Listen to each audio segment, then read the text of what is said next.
right, let's do a cheers to the Sobeys and Safely Liquid Beer Review podcast. We ride again. I love you guys. Careful, that cake's hot.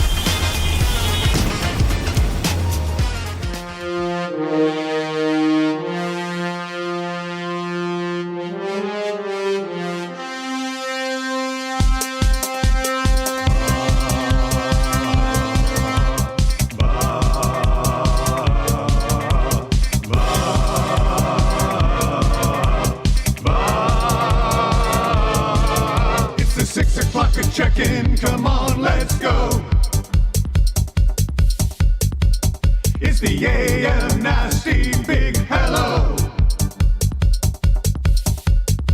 It's not static, AM radio. It's the Cool Bed Red Hot Nielson Show. Let's go.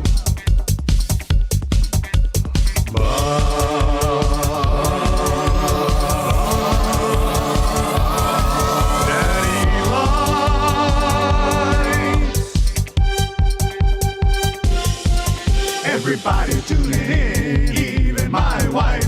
Mommy likes too.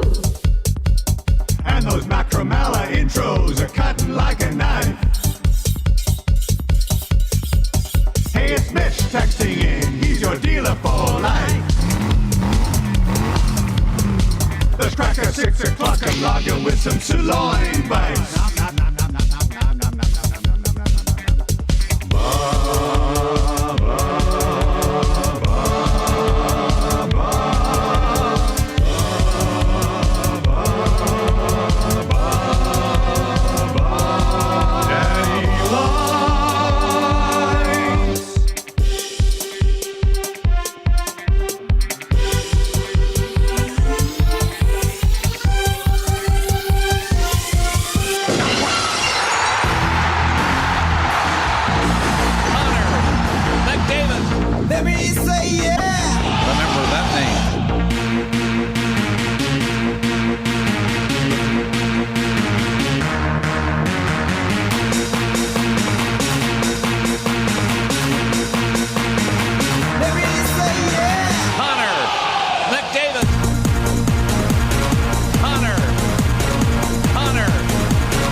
The nation in love from Gibbons to Devon. Looking to pass, eating men on the ass. Second contract, a lot of cash. Tick, tick, tick, tack, take your time. McDavid on your team and you'll be fine. Just open your eyes and you will see it. Oil it for real cause he has no limit. No, no, no, no, no, no. No, no, no, no. Connor has no limit. No, no, no, no, no, no. No, no, no, no. Connor has no limit.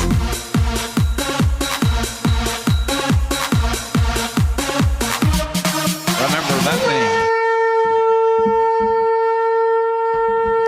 606, remember that name indeed. Remember that name indeed. And a jolly ho to all of you here on this St. Paddy's Day. I know. Stay away from me. Stay away from me. I didn't wear green. I totally forgot about it. Gonna get you. You Ah, got 3 hours for a pinch. I know. I'm gonna get 2 pinched hours for and sure. 55 minutes. I gotta find something green hanging around this office. You gotta go quick. I might have something laying around here. You gotta move. Nielson Show songs brought to you by Totem Outdoor Outfitters. Buy gear, new gear, used gear, trade and consign, all of it.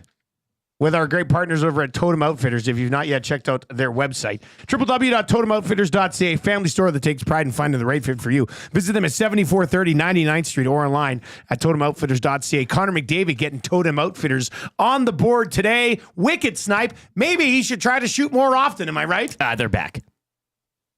I don't have any green in my hat. You're really. I should have. I know what I'll do. You're clipping. I know what I'll do. All right. You can text us anytime. 780-218-9999.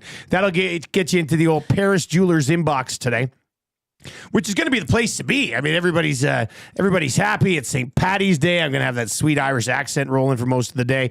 If you have any sayings or statements you want me to say in an Irish accent, please send them in. Maybe you're a revisit to Boston as well. You can dust that old gem off too. You know. That'd be top of the morning to you. Sure, yeah. That's a good. I like saying top of the morning to you. To you. Yeah. I think that's Shillelagh. Eh? I think that's how it is. Induced Comics says fans are back on the bandwagon after that weekend. Hey, well, back-to-back wins. I mean, yeah, come on. Get one done in overtime. Great atmosphere at Boston Pizza on Friday night. The Plate Westgate Boston Pizza was essentially standing room only. Like there was every single seat in that house was taken. It was the heavy hockey showdown sort of watch party. Tommy Gazzola in the house, obviously doing, and we'll get to more on Tommy as we work our way. So what a weekend for Mr. Gazzola. But not so much Tommy, but Tony too at Westgate BP's. Oh, great host, hey? Man, that place. Yeah, he knows how to run a bar. You get on. I had to run away from that guy at about 8 o'clock. Like as soon as the game was over, I was like, "Okay, I'm out. I gotta get going here. This could be a little bit of a trouble night." Yeah. But yeah, the golf simulator they got in there. That Westgate Boston Pizza has it going on. It's humming. Man. Like, Yeah. It was a really good time on Friday night. Led into the Hello Hockey. And we'll get to that a little bit. But then the Edmonton Oilers yesterday against the New York Rangers. And hey, earmuffs for all you Skinner haters out there. Stuart Skinner outplays Igor Shesterkin and comes in about $7 million cheaper. 955. How about that? Hey. At the where did they play? Madison Square Garden. The Garden. Yeah, Stewie Skins was great at the Garden. He always plays well at the Garden. Yeah. Top in the morning to you. He does. Yeah. Bones is in and says, "I remember Buffalo." Well, and we'll get to that. We got the Phantom. Give me a break. Oh, I thought you were doing Lion King there for a second. Did you not think he was doing Lion King for a second? Yeah, no trades happening. No trades. We're past the deadline. God, you scared me. I thought we had breaking news. We're not going to go back to Buffalo, are we? I mean, we can revisit every loss. It's 2 wins in a row over the weekend. No, but it does tie into one of the big questions today is, I mean, this time last week, we were asking the question, are they back, baby? They're back. They were never but gone. How can we ask it again? So to me, the question is, and we'll get into it on the fan zone. You want to chime in now, that's fine. What do you need to see from them to officially declare them back? Because I'm not there yet. An overtime win against the Islanders and a 3-1 win against the Rangers. I'm not sure. I'm not going to cut it for you, eh? One game, their goaltender sets up the game winner in overtime. The next game, their goalie outbattles Shesterkin. So goaltending kind of getting it done the last 2 games here. But I'm still not sitting here going, they're beating Utah for sure. Right? When the Oilers are back, you got a good feeling that, they're going to take care of business against the Utah Hockey Club. Vegas, I think they've dropped 4 or 5 now. I know the Kings still have 2 games in hand on them and a point back, but you're treading water, right? 82 points. I don't think I didn't hum any Prairie Oyster tune over the weekend. You must have loved that. You're slowly moving away from that bet. Don't have to worry about that. Well, I knew it. I was confident. Don't worry about it. Sure, you weren't sweating at all. Don't worry about it. I was fine. I remember Buffalo. I remember New Jersey. Well, that's the thing, right? Yeah. All right, let's lay out the show for you today. You can hammer the thumbs up for us. That would be great. Great weekend in sports. I got the TV set up here for this Players Championship playoff, which will start at 7. JJ Spawn. I'm a Rory guy. Oh, I like to see Rory McIlroy win the Players Championship on St. Paddy's Day. Yeah, actually. For the Red Hand of Ulster. Yes. Yeah. The Red Hand of Ulster. Shiloh Hey, wouldn't that be you know if you're saying somebody's name Yeah. or you're talking about a silo. We should do a game where we present you with a bunch of Irish names and you have to say them. Yeah, I mean that'd be like great. those ones that ones don't that- look like they Cuban. But with they a almost make that know, would be like- fun. Strange Irish names. 780-218-9999. 780-218-9999. Joe Cool is in and says win against Winnipeg. Well, that'll be a test. Oh boy. Yeah. That would be a big one. Like if they and I won't be here the rest of the week, you'll have Will Fraser. Oh, gee golly, Will. Will will be in the seat today. Yeah, little Willie. Willie Fraser. Little Willie. The day after Rory McIlroy gets it done at the Players' Championship. He loved a good St. Patty's pinch. Oh, Our Fraser. Willie. Yeah, he loved it. He used to try to pinch Paul Brown's dog all the time. So yeah.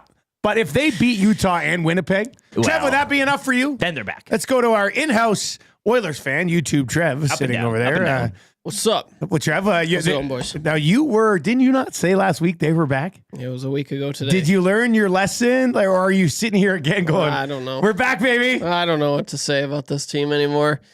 You know what?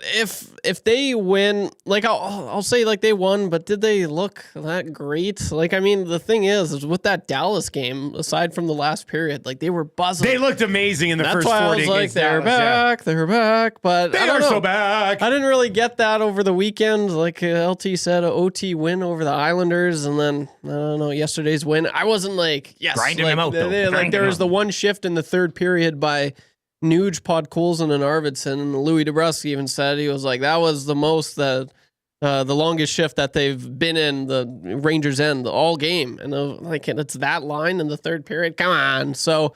I don't know. Yeah, if they play good against the next two teams, it's all about play. Like if they win, okay, that's one thing. But we saw from the last two games they won, but did they really deserve to win? Some would say maybe no. So if they look amazing and win, then I'm back. Then you're back. Then you're back. It doesn't take a lot to yank this guy back in like a little fisherman there.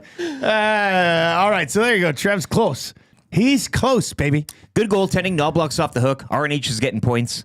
Knobloch's not off the hook. You Oh. Kapanen on McDavid's Oh, wing really? in last night's game. Wow, but it worked. I- they didn't lose. What did Kapanen do? They didn't lose. I mean, there has to be a better option. To me, that was that just falls on Jackson so bad that you're sitting here down the stretch trying to get your team's game on track. And I get it, Hyman's out, but your next best option is Kapanen, who's a team worst -17 and has 1 goal since January 1st. Now, that being said, I mean, they move all the lines around. It's a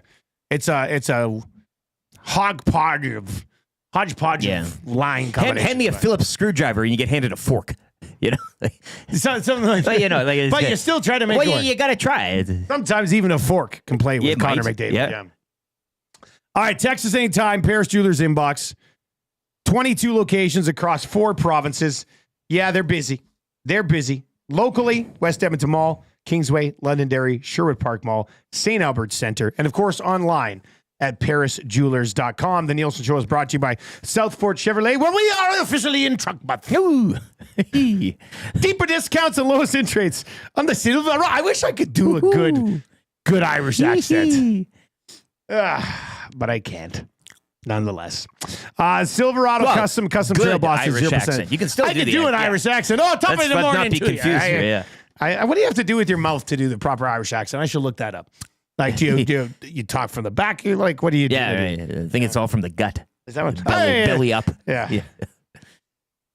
Drive a little, save a lot at Southport Chev here in Truck Month. Best prices you'll find on the Silverado Customs. Silverados, heavy duties, deeper discounts, lower interest rates. www.southfortchev.com. And of course, one of your text messages in that Paris Jewelers inbox will win the A&W text of the day today, where the Stacker Burger is back. $3.99 for a single, $4.99 for the dub, $5.99 for the triple Stacker Burger. Here's the show for you today. If you need a conch this morning, 780-218-9999, 780-218-9999. Seamus. That's Seamus McFly. Yeah. The first of his family in North America. Killian. Irish names. Seamus Colm filmed. Okay, this is. Wow. Scalding Gord says, "Can Charlie the Penguin do an Irish accent?" Oh, wow. We can try. I mean, Charlie? let me just start with regular Charlie voice. "I'm Charlie the Penguin, the chin strap penguin. Daddy the top daddy. of the morning to you. I'm Charlie the top of the morning penguin." That's all I got. That's all I got. No green on him either. He gets a little pinch as well. This one is in. It says, "Dusty, not to be too obvious, but can you give us the classic Irish saying in your beautiful Irish accent? Throw a little shrimp on the barbie." Yeah. Yeah, that works too. I can't wait till the Mr. Mike's. Yeah. Oh, God. Boy, we'll be in for a treat. I'm going to pass out part with you, Mr. Mike's. Right when I get to Bernays. Dusty's down for the count. He's down for the count. 780-218-9999. All right. Wong Gretzky, listening from Thailand. Love it. Put it on the map. Oilers Live. Conch me in Halifax. Maybe they'll take away the pain of losing. Just landed. That'll be a conch for Mike. Okay, let me quickly lay out the show for you. Then we'll talk about some stuff that happened over the weekend. You were curling. Yes. I was playing hockey. I looked exhausted while they were playing the anthem. If you look at the thumbnail today, that's me while we're doing the anthem. Tammy's like, "Man, you look exhausted, eh?" She said, "Was that after?" I said, "No, that was during the anthem." To me, it's like you're going to serve a 10-minute misconduct or something after some sort of Donnybrook. Yeah, I but don't this know. is you in the warm. That was me in the warm-up. I was Okay. just like, "Oh, God, how am I going to get through 4 18-minute periods?" We'll get to your morning announcements coming up. The morning after show, 6:30 today. Good, bad, and ugly from the weekend coming up before 7 o'clock. Dregs will join us for Pro-Am Sports. We'll go there just after 7 o'clock this morning. I do not see... Oh, it tells me I can check in for our trip to Disneyland. That's exciting. I don't see email from Nothing from Mr. Jack, eh? Jack Yeah, Cookson. no, I didn't. Cookson, where are you, buddy? Anyway, Pro-Am Sports, that'll be happening. We'll dive into March Madness. The madness 'tis be upon us. Bracket time. We'll get into that. Can you believe I'm going to be in the United States during the first round of March Madness? You're going to be so mad. Oh, God. The Fan Zone for fansfirst.ca. What do the Oilers need to do to convince you that they're back? That's good. We're going to talk about Joe Burrow having a nice weekend. Kind of easy trivia for Mr. Mike Steakhouse Casual. 3 questions too many for the great staff at Parkmaster. TSN's Ryan Rishaug just after 8:30 today. Marmot Basin Snow Report. Rishaug obviously does the podcast. Got your back. Marmot Basin Snow Report, and then the wrap for William Huff. So we do have a busy, jam-packed Monday show for you. Let's dive into your morning announcements today for 100.3 The Bear, Edmonton's best rock. You can record every single morning. And Jess Jackson, your curling buddy. Yes. On the way home in the afternoon.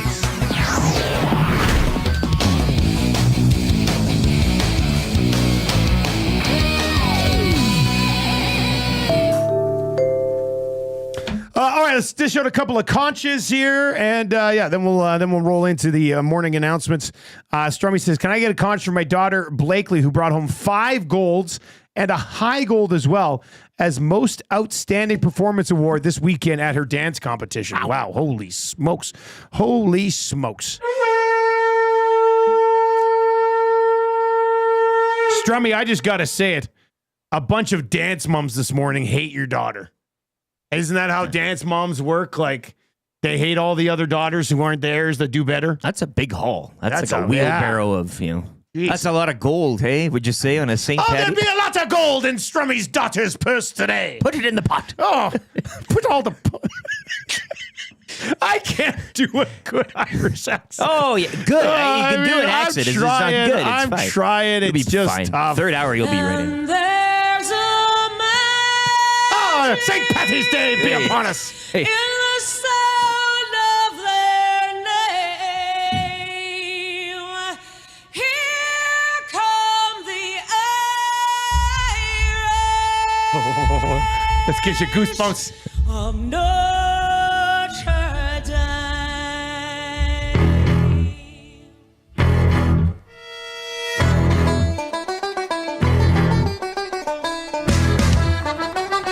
Here's a little fact you might not know. That song, the Irish fight song, is actually the secondary anthem of Ireland. Not the original, but the secondary anthem. See, you're Hey, chock big full of day this for the stuff, Reed yeah. Wilkins show today because they do limericks. And I think limericks are based out of Ireland. So you got There's that a going for you, town too. called, I think, a Limerick. Hey? I don't believe you. Right?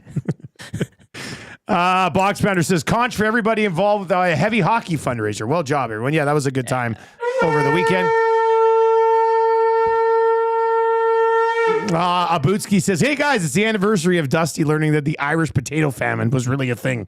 Happy St. Patty's Days, boy. Yeah. Actually, hey, I think it's starting to get a little bit better. You just wait till Rishaug joins us. He'll be. Oh yeah, he always does great accents as well. Brandon says, send a conch to Chilliwack for the U15 girls I coach, closing out the season with a gold medal win, following up their playoff banner win last weekend. Wow, look at this. Everybody's so successful.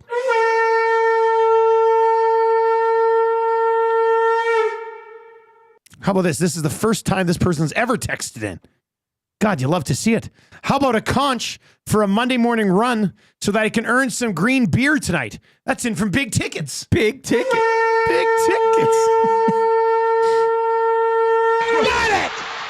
Big ticket! Somebody give me a napkin so I can wipe my mouth. Ah. Right, so Dick. You get in there, you knock it down. The big girls love that. Chicks love the last shot opportunity. Hersey to the inbox. Man, the inbox is taking a good old-fashioned pounding today. Every time I hear the Notre Dame fight song, I want to run through a wall. Go Irish. It makes you want to stand It up. does, Like, right? It's kind of, yeah, you kind of That's how I got sucked in. Yeah. They're not in the bracket, though, are they? Notre Dame, did they? I don't think I'm they, only a fan of their football team. Only the football, I see. Yeah. I'm a Dookie. Sure, yeah. You're feeling pretty good, hey? I'm a Cooper Flag guy. Very excited for the turn. I always pick Duke to win it. Yeah. This year's legitimate pick. Oh, They're yeah. going in as the number 1 seed. So anyway, we'll get into that as we work our way through the week for sure. I know Lock Shop today. We'll be talking about it a little bit. All right, let's get in your morning announcement. What a weekend for sports. First of all, Hello Hockey the Hello Hockey was on location. Then Tommy Gazzola, rough weekend. You know, maybe we save it for the bad because we're not going to have time for it right now because we've got lots to talk. I'm going to throw Gazzola in the bad. Rough. Everybody had a great time this weekend at the Heavy Hockey Showdown, except for probably Tommy Gazzola. So we'll get it. I mean, I hope he still had a good time. Well, I'll say this. Good for Paulie Gazzola. But a rough ride. Good for Paul. Huge weekend for one. both He ball needed hockey and Paulie Gazzola in general. So yeah, we'll get into that as we work our way through the good, bad, and ugly a little bit later on. You were in the media bond spiel over the weekend. How'd that go? Jasper Place Curling Club. Thanks to them. Great food, great atmosphere. Drinks were flowing. Laughs were going. Speaking of Totem, Kevin Bandol was there, outfitted exclusively from Totem Outfitters. He had his shoes. He had the what was the broom? The Super 3000 or something like that. What? But I beat Cliff. I beat Cliff's rink Saturday morning. Crowning achievement. You see, that for was me. your only win of the weekend? Yeah. But beating your only Cliff. win of the weekend was against the champions from the Bonspiel. We were in Pool A, which was no joke. Those are killers. Nobody was messing around. We played this one guy that was just like fresh off the briar. I think he was just stopwatches and everything. Was it Botcher? No. Okay. But yeah, beating Cliff was huge. Cliff don't miss. But he ultimately got the revenge game and the consolation game yesterday. Classic Cliffy. It was a great weekend. Great supper. Thanks to Jasper Place Curling Club, Bill Fortier, Cliff, Ashley, Bruce. Bruce was having a great time. as always. ESC poker champion. And I was this close to pulling in. He loved it. I was coming back from the Heavy Hockey Showdown on Saturday afternoon. Oh. And I was like, I could go in there, but then I'm probably not going to make Marshall's year-end wrap-up. You wouldn't have left. Yeah, I know. That's the thing. It's such a good time there. One of the best weekends of the year. So yeah, fantastic. Oh, I'm glad it was a good Curl time. better than the EST Bonspiel. I'll say that You did. personally. We all did collectively. But again, it was tight competition, some good games, and Who was good your shots lead? made. Jess was lead. Jess was throwing lead and stones. then Dan, her husband, he's got the weight, so he'd play second. Okay. And usually take And out you a few and Danny rocks. bring it Danny was bring it third, home. and then I was skipping. Old Skipperoo. Hey, Yeah. Congratulations, buddy. That's fun. It was That fun, sounds yeah. nice. Great sports weekend in general, though. NHL action yesterday. Obviously, the Oilers pick up the dub. We're going to dive into that a little bit more with the morning after show. It was weird. Like, I didn't have much to do yesterday. We had to clean the entire house because you have to clean a house before you go on vacation. Well, you want to come Do you back guys to do it. that as well? I don't mind a tidier house to come back to. I vacuumed the entire house top to bottom yesterday. Let's say you do that. Tam was on bathroom duty. The kids were dusting. So we cleaned. I guess it's kind of nice coming home to a clean house.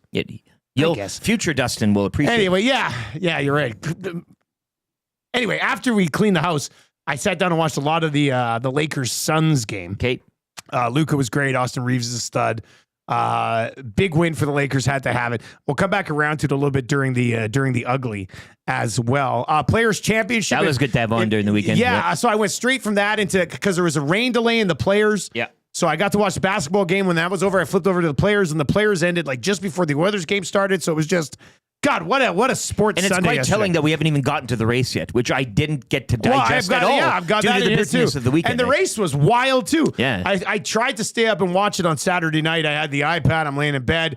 Next thing I know, yada, yada, yada. I woke up at 2 a.m. I'm in the middle of a sports center. So I turned that off. And Lance Stroll in the points. Hey, I mean, the race had to be affected by rain when Lance Stroll ends up in 6th. Yeah, how many DNFs do we have But here? yeah, the F1 race was all over the place. Lando in the end just hangs on against Max. Great finish there. Some rain, 6 guys didn't even finish this race. Have you checked on your fantasy? It was crazy. I did not check on my fantasy. I might have already given up. I don't know. We'll see how I had Carlos Sainz. He went out early. It was frustrating. I like how Gager will be parading in again at the end of the season with this trophy when like half of the league DNFs gave up all the way. a race in. Like, Players Championship was great. If you were riding with me, Sepp Straka, top 20. The guy is a top 20 machine. It's hard. it's a hard. lifetime quest. It's a party machine. It's a lifetime quest with Sepp Straka. Yeah. And it was a roller coaster. But because when I first checked in yesterday, he was 5 over through 6, which put him down at like T36. And then I was like, come on, Sepp, you've been so good for like 2 months. Get it back. And he did get it back. And he ends up sliding into the top 20. So I had a nice cash over there with Coolbet. I'll probably have all of that riding on Duke in the tournament, which should be a lot of fun. But yeah, and then the Oilers game last night. It was just a great day. Great day, great weekend for sports, which was a lot of fun. All right, 780-218-9999. Lots of text messages flying in. Hot Take Kev says, boys, can I get a conch for a bucket list-esque sports trip I'm going on this Friday with my family? We're doing 11 days in Phoenix, 4 different Cactus League games / stadiums, 3 regular season D-backs versus Cubbies, including the home opener. Also the Suns versus the Bucks. 8 sporting events in all. Go Cubs, go. Can't wait. Oh, boy.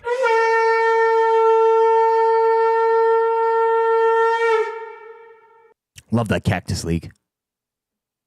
You can take your Grapefruit League. Yeah, Cactus League. Give me the Cactus any day, guy. Cactus League, Greater Sign, Grapefruit League. Scalding Gourd is in, and he's posted a photo of Limerick, Ireland. Limerick, Ireland, a predominantly Catholic town. Hated by my great-grandfather, who was a Protestant. Never got an old orange man going on that place. We should almost do a game with you, town or name.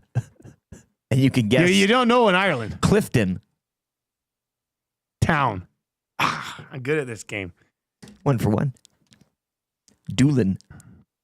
Trev 15 says, morning, boys. Every time Jack Michaels says McDavid is jitterbugging his way in during the broadcast, my wife sheds a tear and says she misses little Yamamoto. Can we get his song played for Michelle sometime today? You know what? Let me make a note. Yeah. Let me make a note. You got that tune in the pot of gold over there? Anytime the Muzz is selecting her goal songs on the way to hockey, she always starts it with the Jitterbug by Yamamoto. She likes that one. All right. Tabby says, Dusty in an Irish accent. Hold me, Guinness. Will I set a Guinness World Record for cracking the most packs in broadcasting history? Yeah, you'll have a good crack. I do like the hold me. That sounds hold me. Like that sounds very Irish. I think that's good. All right, keep the here we are. This is the one I wanted to get to. And then we'll get out. We got the morning after show coming up. We'll dive into the game. Good, bad, and ugly from the weekend still to come. Dregs just after 7 o'clock. It's a busy Monday morning.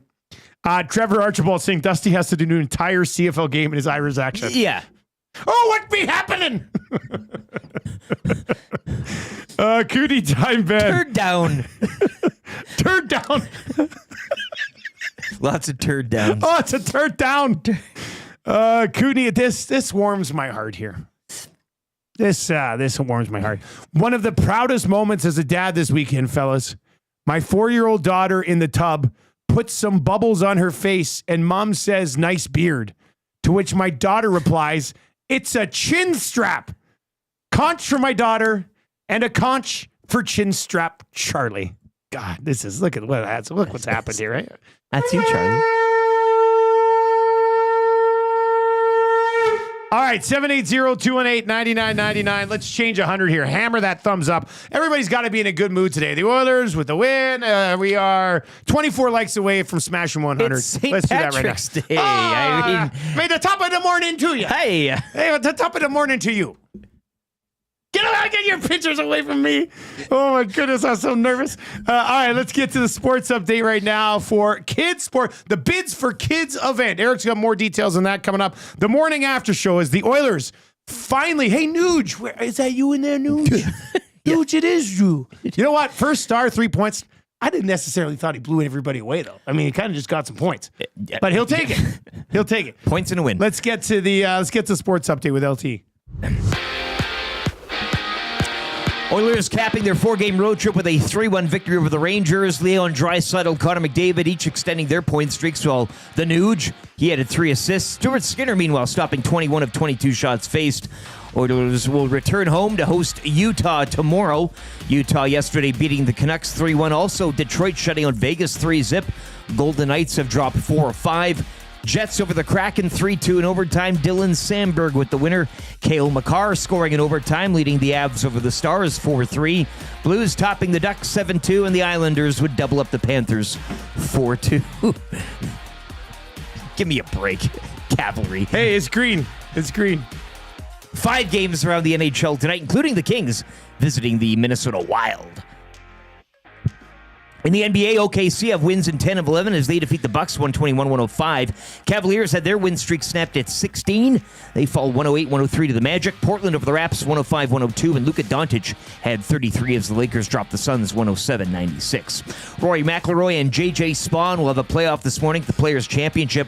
Following a lengthy rain delay yesterday, they'll take to the course at 7.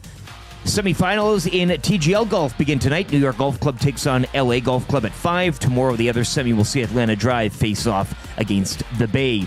NFL news and notes, Jamar Chase and T. Higgins both agreeing to extensions with the Bengals. Chase, it's a 4-year, $161 million deal. Higgins, also 4 years and $115. And back over to hockey, the Oil Kings on the road with an 8-4 win over the Hitmen yesterday. In front of lots of traveling Oil Kings fans, they'll visit the Hurricanes Friday and cap off the regular season prior to the playoffs Sunday at home to Red Deer.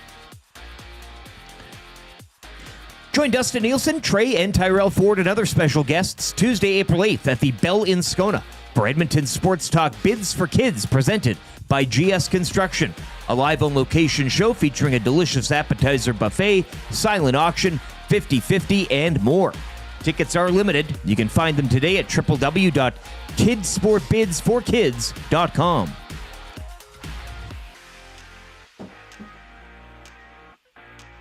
He's a jitterbug. He's a jitterbug. He's a jitterbug. He's a jitterbug. Hello, Moto. He's got the boom boom inside his heart. When the puck gets dropped, yeah, his engine starts. Hockey IQ inside his brain. He loves the nudes, cause they think the same. But something's bugging you. He's got no size, that's okay. He's got that look in his eyes. He's just streaking down the ice. Fans are shrieking cause they wanted him to score twice. Another goal for Yamamoto. He's got the goal, he's all saying, oh no. Another goal for Yamamoto. You don't want to miss it when he plays with Dry. Another goal for Yamamoto. He'll get help, but he'll just do it solo. Another goal for Yamamoto. He looked great last night when he's with New Gen Dry.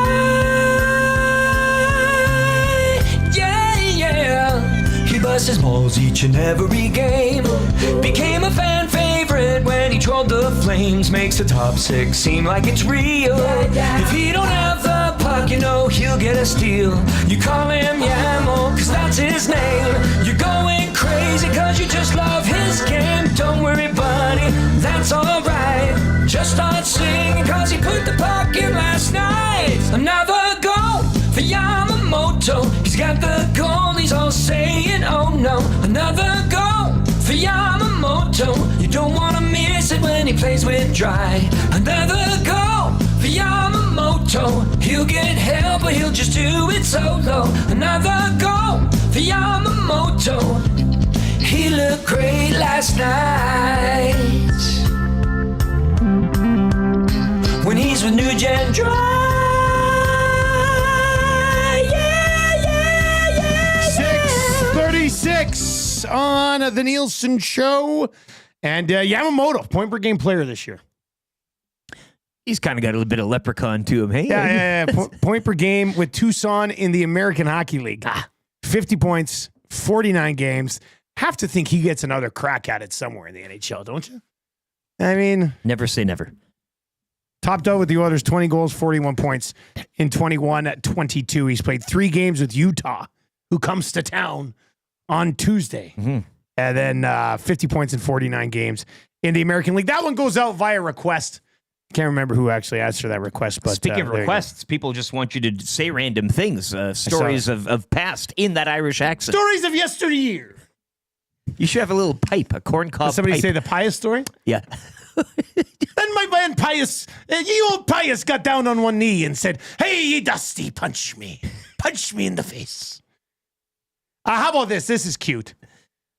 Jen and Barry both texting in, saying, "Can I get a conch for me and Barry? Can I get a conch for me and Barry, the husband's 17th anniversary yesterday?"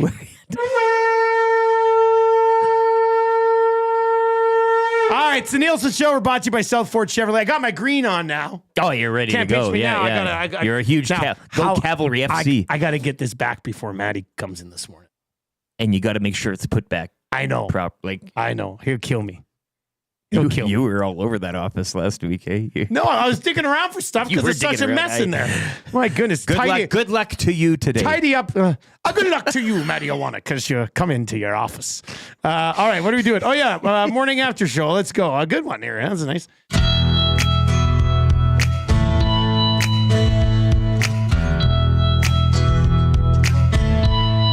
Hammer the thumbs up. There's something happening here. The Oilers look a lot better this year. Another win, put 2 points on the board. Telling me your faith is restored. I think it's time you stop. Listen, here we go. Wake up with the morning after show.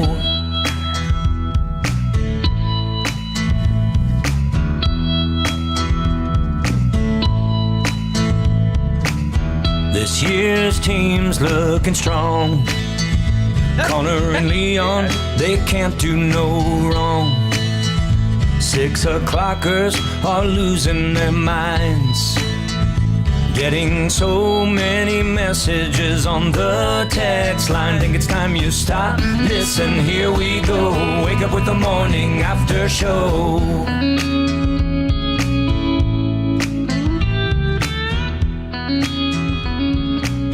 Coach Mike, sick puppy today.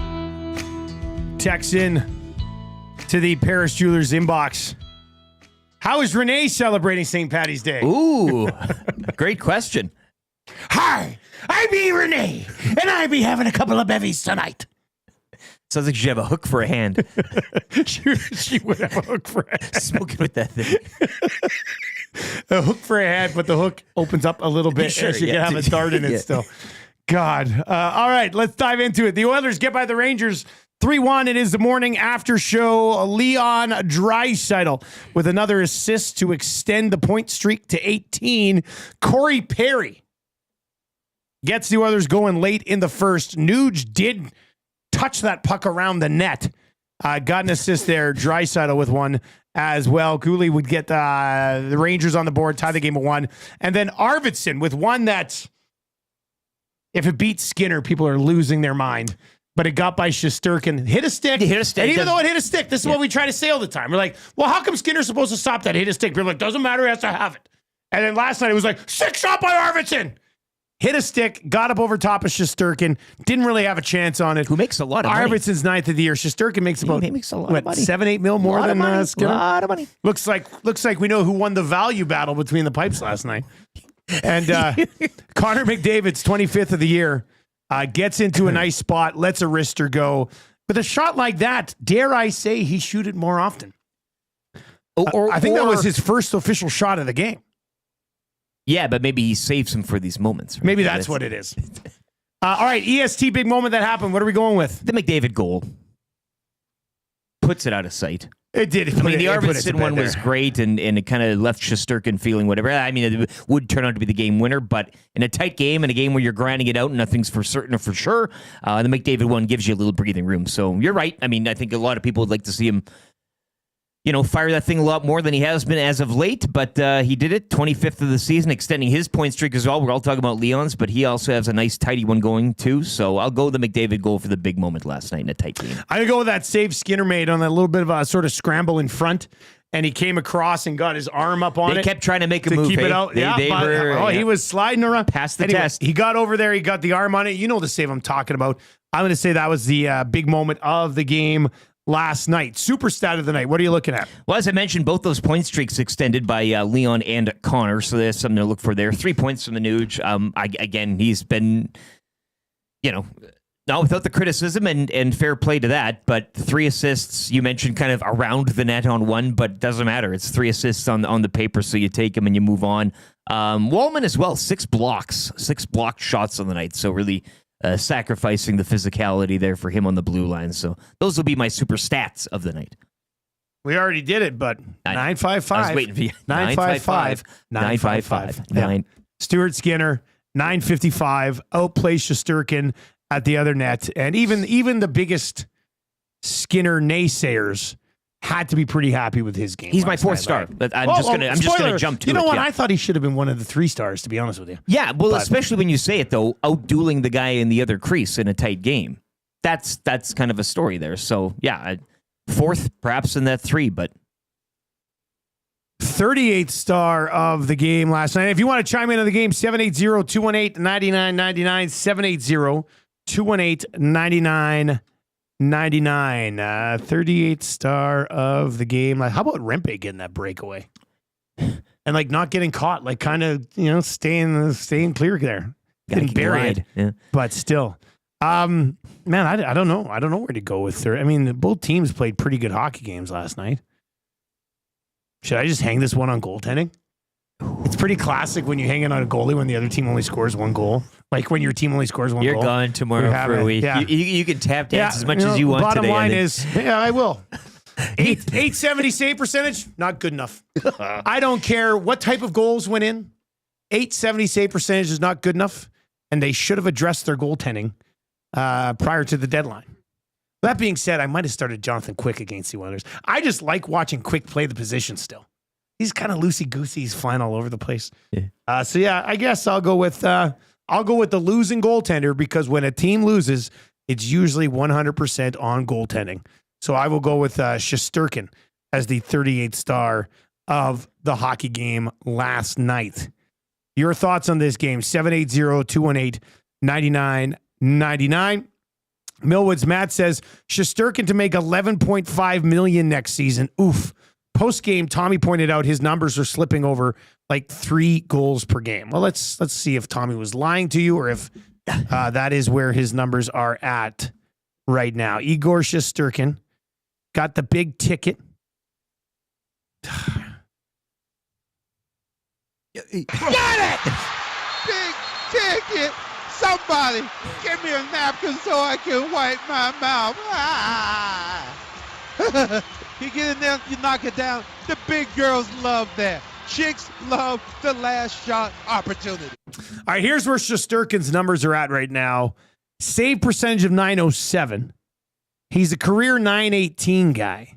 He's gone down 4 years in a row. 21-22, he was .935. 22-23, he was 916. 23-24, he was 913. And this year, he's 907. And his goals against average is 2.80, which is the highest of his career. But he did get Bank Bro. And I like Shesterkin. He's not having a good year. He's 500 between the pipes. And he does have 5 shutouts. And still has a 2.80 goals against average. A tumultuous year for that organization, too, outside of the crease. Not going to make excuses here, but I'm just saying. You're right. We talk so much about Hellebuck and the Jets, but It's that's a good roster, concrete lineup. though. It's a good like roster. that should be a playoff Yeah, but team. you can tell that there's some stuff bubbling up underneath that perhaps, Drury and co. And the whole making guys available for trades and then dealing all that stuff. Like, it's just been kind of I don't think it's the year that a Rangers fan would have envisioned. Put it that way. 780-218-9999. It is the morning after show if you want to chime in on the game as well. And we got the good, bad, and ugly still to come. Bill is in it, says, this is the morning after show I can get behind. The other truthfully saddens me so much that I cannot handle it. I actually have to click the volume off while it plays. Here's to the positive morning after show song. I like they still He's watch so us, though, sad without with the other volume. one. Yeah, just kind of fills in the blanks. turns it right down. Big Uke is in it, says, a great weekend with a heavy hockey showdown. Y'all did great, raised a lot of money. Tommy's a traitor, and as such, shall be referred to as Benedict Gazzola. Paulie's better. Paulie's better. Paulie's better. I was going to say, too, Matt Iwanek was back. Any inspirational... I thought he ran a good bench. Yeah. He had his inner knoblock going. Okay. Quiet. Yeah. Did get into it a little bit with the referee, which I like to see. Okay. Shout out Pizza Boy. Pizza Boy came down from Slave Lake, coached us. Pizza Boy's a really nice guy. Quiet on the bench, too. Okay, yeah. Gave us a pretty good speech late when we were protecting our lead. And, he's like, Belsey, you're good to keep going? Belsey's like, yeah. He's like, okay. Good communication. Like, smart yeah, coach. Yeah. Let your best players play. Yeah, real analytics guy. That's what Pizza Boy did over the weekend. Coach Pete, everybody. It was a fun time. We'll get into that here a little bit more during the good, bad, and ugly from the weekend. Benedict Gazzola is pretty funny, though. That's a Benedict Arnold thing from American history. Yes. I know that because of an episode of the show Timeless, which was really good. Time travel show. If you haven't seen it, if you're into time travel, Timeless is a pretty good show, actually. I wish it would have got more than 2 seasons in. I was a little frustrated by that. Whatever, not for today's show. Let's get into our good, bad, and ugly from the weekend. Good, bad, and ugly from the weekend brought to you by Play More Tables and Games. Make the most of your fan cave. Play more tables and games. Now in an Irish accent, please. Trev, what are you laughing at over there? What are you laughing at? From ping pong to pool tables and dots and dome hockey. Plus all the classic arcade. See, what is it? So when you're doing a Boston accent, it's hot. It's wicked hot. Yeah. Your car keys. Like what are the Saudi. keys? What are the keys to an Irish accent? Which sounds am I supposed to be taking for a ride here today? Maybe like more question marks at the end of everything type of thing. You kind of, you speak in question. From ping pong and pool tables to dots and dome hockey? Plus all the classic arcade action you could get. Visit Canada's Game Room experts. Locations in Edmonton and Calgary or online at playmoregames.ca. Shout out to the crew over at Playmore Tables and Games for allowing me to continually crush Hernan's soul for the last couple of weeks. Yeah. He was as the preseason drags on. Yeah. I mean, we do have to get our regular season schedule going here. But Hernan is, we played on Friday. He was devastated. The whole time he's like, I thought we were playing yesterday. But I think I ended up beating him 28-7. And Joe Montana threw for 341 yards. Like, picked him apart with the Chiefs. That's Chiefs Joe Montana. Chiefs Joe Montana. This is not Niners Joe Montana. This is Chiefs Joe Montana. Absolutely picking apart. I can't remember. It was so bad, I can't even remember who he was. Anyway, I'll see. Maybe I can get a game in with Hernan today before I. He might be busy. Yeah, he's probably. That's like, it's too busy. Then I'll go, all right, let's play a game. And he's like, I'm going to destroy you. And it's been a tough goal for old Nanso lately on Tecmo. He doesn't want the That's why regular he's season waiting to for come. Maddie to get back. He was rolling good against Maddie. Yeah. All right, let's get into our good, bad, and ugly from the weekend. Lieutenant Eric, what is your good from the weekend? It's got to be the Oilers. Ooh, so you do think they're back, don't you? Well, given where we left off, Thursday Friday's show was a little bit of a mess. Yeah, Friday we had to recap. I mean, I know we remember Buffalo. We recapped the loss to New Jersey, a decent team in their own right. We went back with an orange and blue breakfast, but it was Friday. Lots of things going on. It's the Islanders. We kind of put our hats down a little bit and said, okay, well, we'll see what happens here. But we're now here on a Monday morning, St. Patrick's Day Monday, where the Oilers have won 2 in a row. So look, when you are in the mud, they're still not scoring for fun yet. There's still probably a lot of warts in the game, and we mentioned Knobloch and some of his lineup decisions, but you grinded out 2 wins on the road. You finished a trip 500, so you take it, you put it in your pocket, and you move on. So I just from where we left the show to where we are today, 2 more wins. Yeah, it's got to be good. My good will be the heavy hockey event over the weekend. The Friday night at Boston Pizza Westgate was awesome. Curtis and Tony, thanks for a great time. Tony. Had the Meteor Pizza. You can never go wrong with that fresh Meteor Pizza there. Terrific. And they did ask me, they're like, oh, would you like a triple? And it could have come in a fishbowl. So I was like, oh, yeah, I'll have a fishbowl. That'd be fun. Let's just have one fishbowl and sort of nurse it. But then they were out of fishbowls because it was so busy. So I got in like a tankard. And I was like, I wanted a fishbowl. Tankard. So I was a little sad about that. But whatever. Should have given you a big Super Bowl. Yeah, it was good. Thousands and thousands and thousands of dollars raised with the heavy hockey showdown. And also, I do want to dish out a conch here, a special conch. For one VR Montenegro, who's repping an awesome chin strap right now. And just like owning it, not being like, hey, look at this. Like he was standing there and I saw him and I double looked. I was just like, man, that's a great chin strap you got going. So nice work, VR. Looks terrific, buddy. All right, you're bad from the weekend. Where are you going? The bad was that I didn't get to watch the Australian Grand Prix. There'll be more races. Yeah. As the summer goes on, the schedule gets a little more less. Watched it at some point. I didn't have time. You're so busy. There was lots of things going on during the could weekend. have watched it today. Yeah, but I know what happened. It's by that spoiler time, alert. the news is out and it's old, so I can't. I'm not gonna. But look, I'm glad the Formula One season is here. It's upon us. It's live. It's real. I mean, I'm in the fantasy league. Both Yuki teams. I'll check and see how they did after the show today. But the bad was with lots going on this weekend. And again, a lowercase good to the Media Bonspiel 61st annual. And we Did you say 61st? We sponsored Holy the smokes. supper. EST sponsored the supper, and everybody's like, "Wow, what a supper!" What? And so we got Credit for the supper. Didn't cook it, but Yeah, no, Zacticum was in the back making it. Yeah. God help us. The bad was I didn't get to watch race, but I'm glad Formula One is here, and that's I'm sure Gager will educate me on everything I need to know. Yeah. Oh, he will. You guys will have Gager on tomorrow. So, Mailman Dennis says, "Good morning, boys. Listening to EST in the Prague airport, waiting for my wife and 10-year-old to join my son Nolan and me on this trip. Throw Prague on the map." Mailman Dennis with the trip of a lifetime here. And now his wife and his 10-year-old are joining him and his other son at the Prague airport. Also, he says, P.S. Church is a thing here, boys. 3 chin straps waiting at a rivals game. Yeah, doesn't huge surprise in Europe, me. hey? I mean, Huge, Europe gets it. Yeah. Europe is so far ahead of us on stuff. You'll see. It's cyclical. It's like Chuck Converse shoes. Sure. Like Chucks were gone for a while. It all They comes came back. It all comes You're back, telling me yeah. the chin strap won't be back in the early 2030s? Come on. Well, if it's already By the Europe's got time it, YouTube Trev has a baby, he'll in have a vogue. chin strap, a the fatherly baby will chin be here strap. because of his chin Yeah, strap. probably. My bad was a rough ride for Tommy Gazzola this weekend. First of all, the skates don't get done on time, so he misses most of the first game. By the time he shows up, we're already up like 8-5. It didn't matter. The game was over. He played like the final 6 minutes of the first game. And that was it. We got the win. We go back into the dressing room. They're flooding the ice. We're going to go out and play another 2-period game.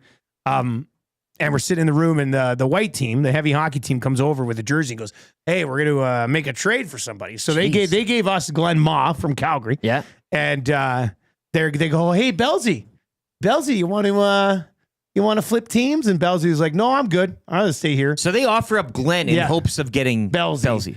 No, we got Or- Glenn after. He was like almost a Okay. throw-in. They're like, we need to even out the lines. Was he bad in the room Go or play something? over there. Like, I No, just poor Glenn's a Glenn. great- Yeah, but Glenn's I'm just a wondering, great why room guy. are they like Great room guy. I don't know unloading why him? Glenn was the guy who got tossed over to our side. I want to know more. I'm so going to then ask Dreger when Belsey says no.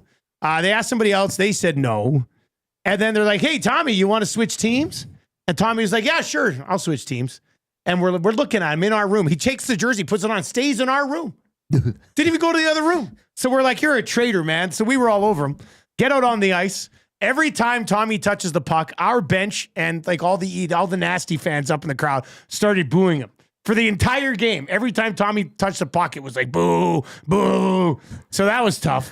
And then they went up like 4-3 or 5-4 or something on a power play goal. And they bought all these power plays on the hangout on Friday. Yeah. So they were executed. And by the way, shout out Zacticum, who does like a poor man's Linus Omar spinorama slapper and actually scored on the one penalty The shot. Wolf said it was the best money he's ever spent. Oh, it was crazy.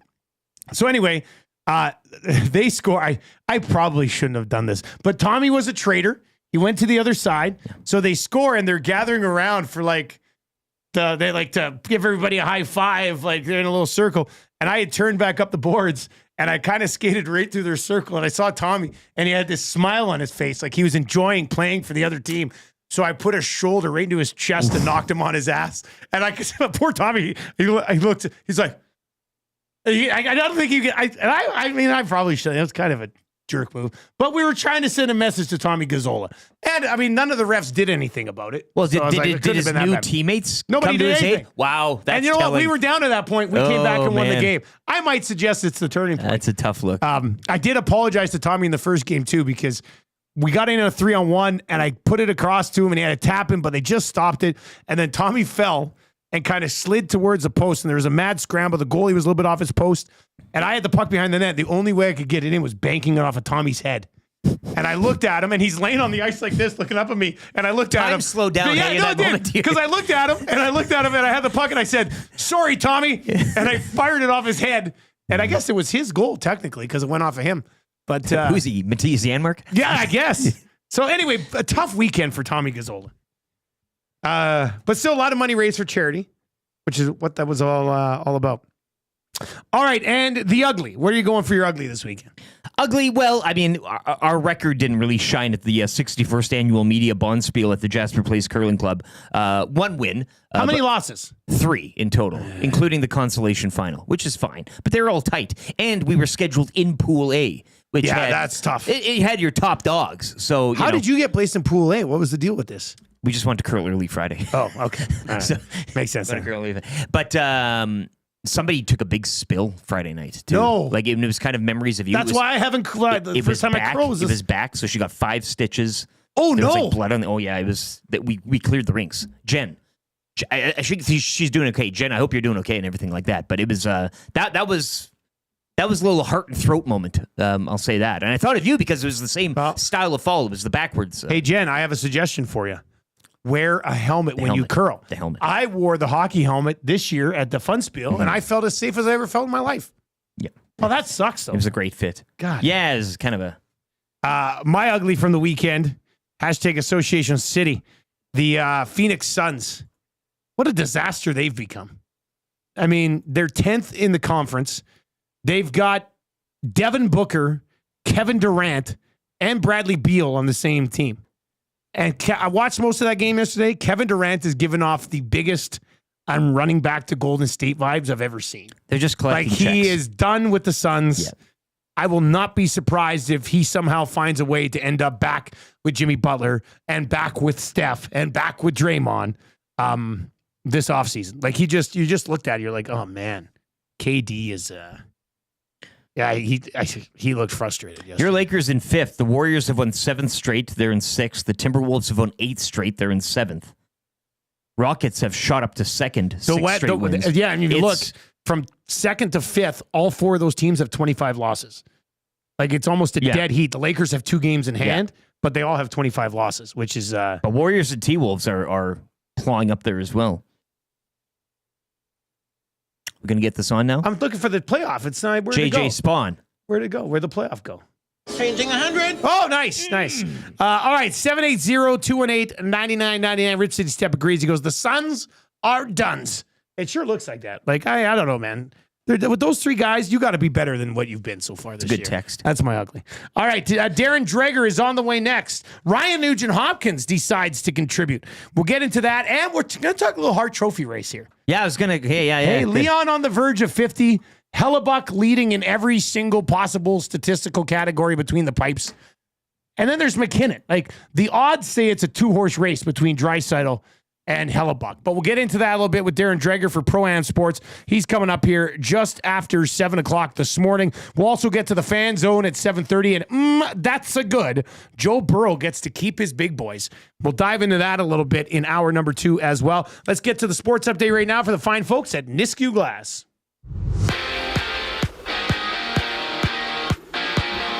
Oilers capping their 4-game road trip with a 3-1 victory over the Rangers. They'll return home to host Utah tomorrow. Both Leon Draisaitl and Connor McDavid extending their point streaks, while Ryan Nugent-Hopkins, he chipped in with 3 assists in the win. Utah besting the Canucks yesterday 3-1 at Detroit, shutting out Vegas 3-0. The Golden Knights have dropped 4 of 5. Jets over the Kraken 3-2 in overtime. Cale Makar scoring in overtime, leading Colorado over Dallas 4-3. Blues topping the Ducks 7-2, and the Islanders would double up Florida 4-2. 5 games around the NHL tonight, including the Kings on the road in Minnesota. In the NBA, Lakers over the Suns 107-96. Luka Doncic with 33 points. Portland beating the Raptors 105-102. The Cavaliers had their win streak snapped at 16 games as they fall 108-103 to the Magic. And OKC have wins in 10 of their last 11 as they defeat the Bucks 121-105. Rory McIlroy and J.J. Spawn taking to the course right now as the playoff at the Players' Championship will get underway following yesterday's lengthy rain delay. TGL Golf semifinals will begin tonight. New York takes on L.A. at 5. Tomorrow, the other semi will see Atlanta Drive face off with the Bay. Jamar Chase and T. Higgins both staying in Cincinnati as the Bengals locked both up. Chase, it's a 4-year, $161 million deal. Higgins, 4 years, $115. And the Edmonton Oil Kings on the road with an 8-4 win over the Hitmen yesterday. They'll visit the Hurricanes Friday and cap the regular season schedule Sunday at home to the Rebels. Sports Update brought to you by Nisku Glass. We want to thank EST and all the listeners and viewers, and what better way than to give them a deal? Mention Edmonton Sports Talk or present your Nasty Club membership to get a 10% discount on windshields, glass, or any of your window and door orders. Call us today, get that ugly broken windshield replaced, or to start planning your spring renovation project now.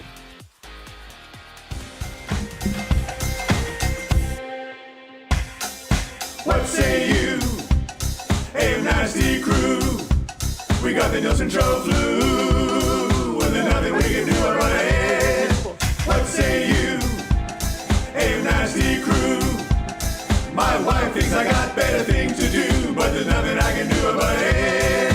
We're tuning in on TuneIn, we're listening online. We catch up with the podcast when we fall behind. We're texting in the nasty chat, what's on our mind. 780-218-9999. No more interference from corporate interest. Just Tati and Eric and all of the bad guys. Like Rishaug and Noodles, Captain can gauge it. Maybe it's but a cool bed to make a little wager. We can't wait for the Monday Mandate. Shaggy's always on time. Tommy's always late. Would you like a cup of tea? Forget about the old place. Hey, we were number 1 in the text race. We don't miss all the commercial breaks, but we sure miss Nickelback today. We wanna hear some hot takes and we wanna hear Renee. Why not hold the neck up when I wanna kiss away? Beat up the tire fire and remember that name. We love every goal song, but what about the games? Macramel, Rapaport, Dreger, Engineer. It ain't Christmas season, but they sound like reindeer. Button and my cousin and the tales of the North. All about him in person, Dusty go forth. What say you? AM Nasty crew. We got the Nielson Show flu. And there's nothing we can do about it. And there's nothing we can do about it. And there's nothing we can do about it. 7:05 on the Nielson Show. All of our songs brought to you by Totem Outdoor Outfitters. Visit them at www.totemoutdooroutfitters or totemoutfitters.ca, I should say. New gear, used gear, trade and consign is sport for every season with hockey equipment and skates ready to go year round. I like this. I wish we could have a 3-hole aggregate playoff on every show. Every morning, this yeah, is just this is nice great. and tight. Like, you know, We are watching golf this morning, and little Rory McIlroy in the fairway. J.J. Spawn in the rough on hole 16, the first of a 3-hole playoff. Rory looks calm and cool. J.J. Spawn's got to be sweating his balls off right now. Yeah. Rory looks calm and cool there. He was a minus 169 favorite to win this thing, I think, over at Coolbet this morning. We'll get to the fan zone for fansfirst.ca. And that's a good still to come around 7:45 this morning. All right, so we've got Darren Dreger. He's our hockey insider today, brought to you by Pro-Am Sports, your locally owned sports memorabilia and apparel specialists. Check out their upcoming private signings with Oilers Ryan Nugent-Hopkins, first star of the game last night, and Adam Henrique. Submit your items or select from theirs, located in Edmonton at the corner of St. Albert Trail and 128th Ave, or online at proamsports.ca. All right, let's go to Darren Dreger this morning. Dregs, where are you at right now, buddy? Oh, I'm in West Palm Beach for the NHL General Managers meetings and doing you guys a solid, right? We're on location here, so I want you to see the palm trees. I want you to see the background. God. I want Ryan Rishaug to see everything that he used to see, but he doesn't see anymore because this isn't his assignment. No, we've gone with the more experienced and the lower maintenance of Gino Retta the last few years here at the GM meetings. So Gino is just over there enjoying a nice lavish breakfast, and nice. Here we are. So that's those what are I've got those going are on to real start. palm trees behind. This is not a green screen in Ontario, right? No. See, I can move. Oh, yeah? Yeah. God, that looks nice. That looks nice. I love it. We'll talk about this with Rishaug when he joins us. I love it. Lower at maintenance 8:30 Gino today, Retta, too. though. That's a hell of a that's a hell good of a thing play, to hear. yeah. That is a good thing to hear for sure. Drace, do you pack your golf clubs when you go to these GM meetings? No. No, and everybody always asks that. I would say I'm in the category of an avid golfer, but if I'm going somewhere to play golf, I want to play golf, and I'm invested in the full golf experience. Like, to get the work done here by mid-afternoon, 3 o'clock in the afternoon, and then race to a golf course, and you're not going to enjoy it. No, not going to enjoy it as much. But I do know, I tease all the general managers. I'm one of the early guys up in the morning because the meetings start at 8. Maybe it's because as I get older, I get up earlier in the morning. It's weird, but so I'm down in the lobby at around 7:15, and some of the guys are strolling in, and I'm like, all right, well, meeting wraps at around 12:30. Then what are you doing? I haven't decided. Am I going golfing? Am I going fishing? What am I going to do? So, unfortunately, I don't partake, but I do. I admire and I appreciate those that do.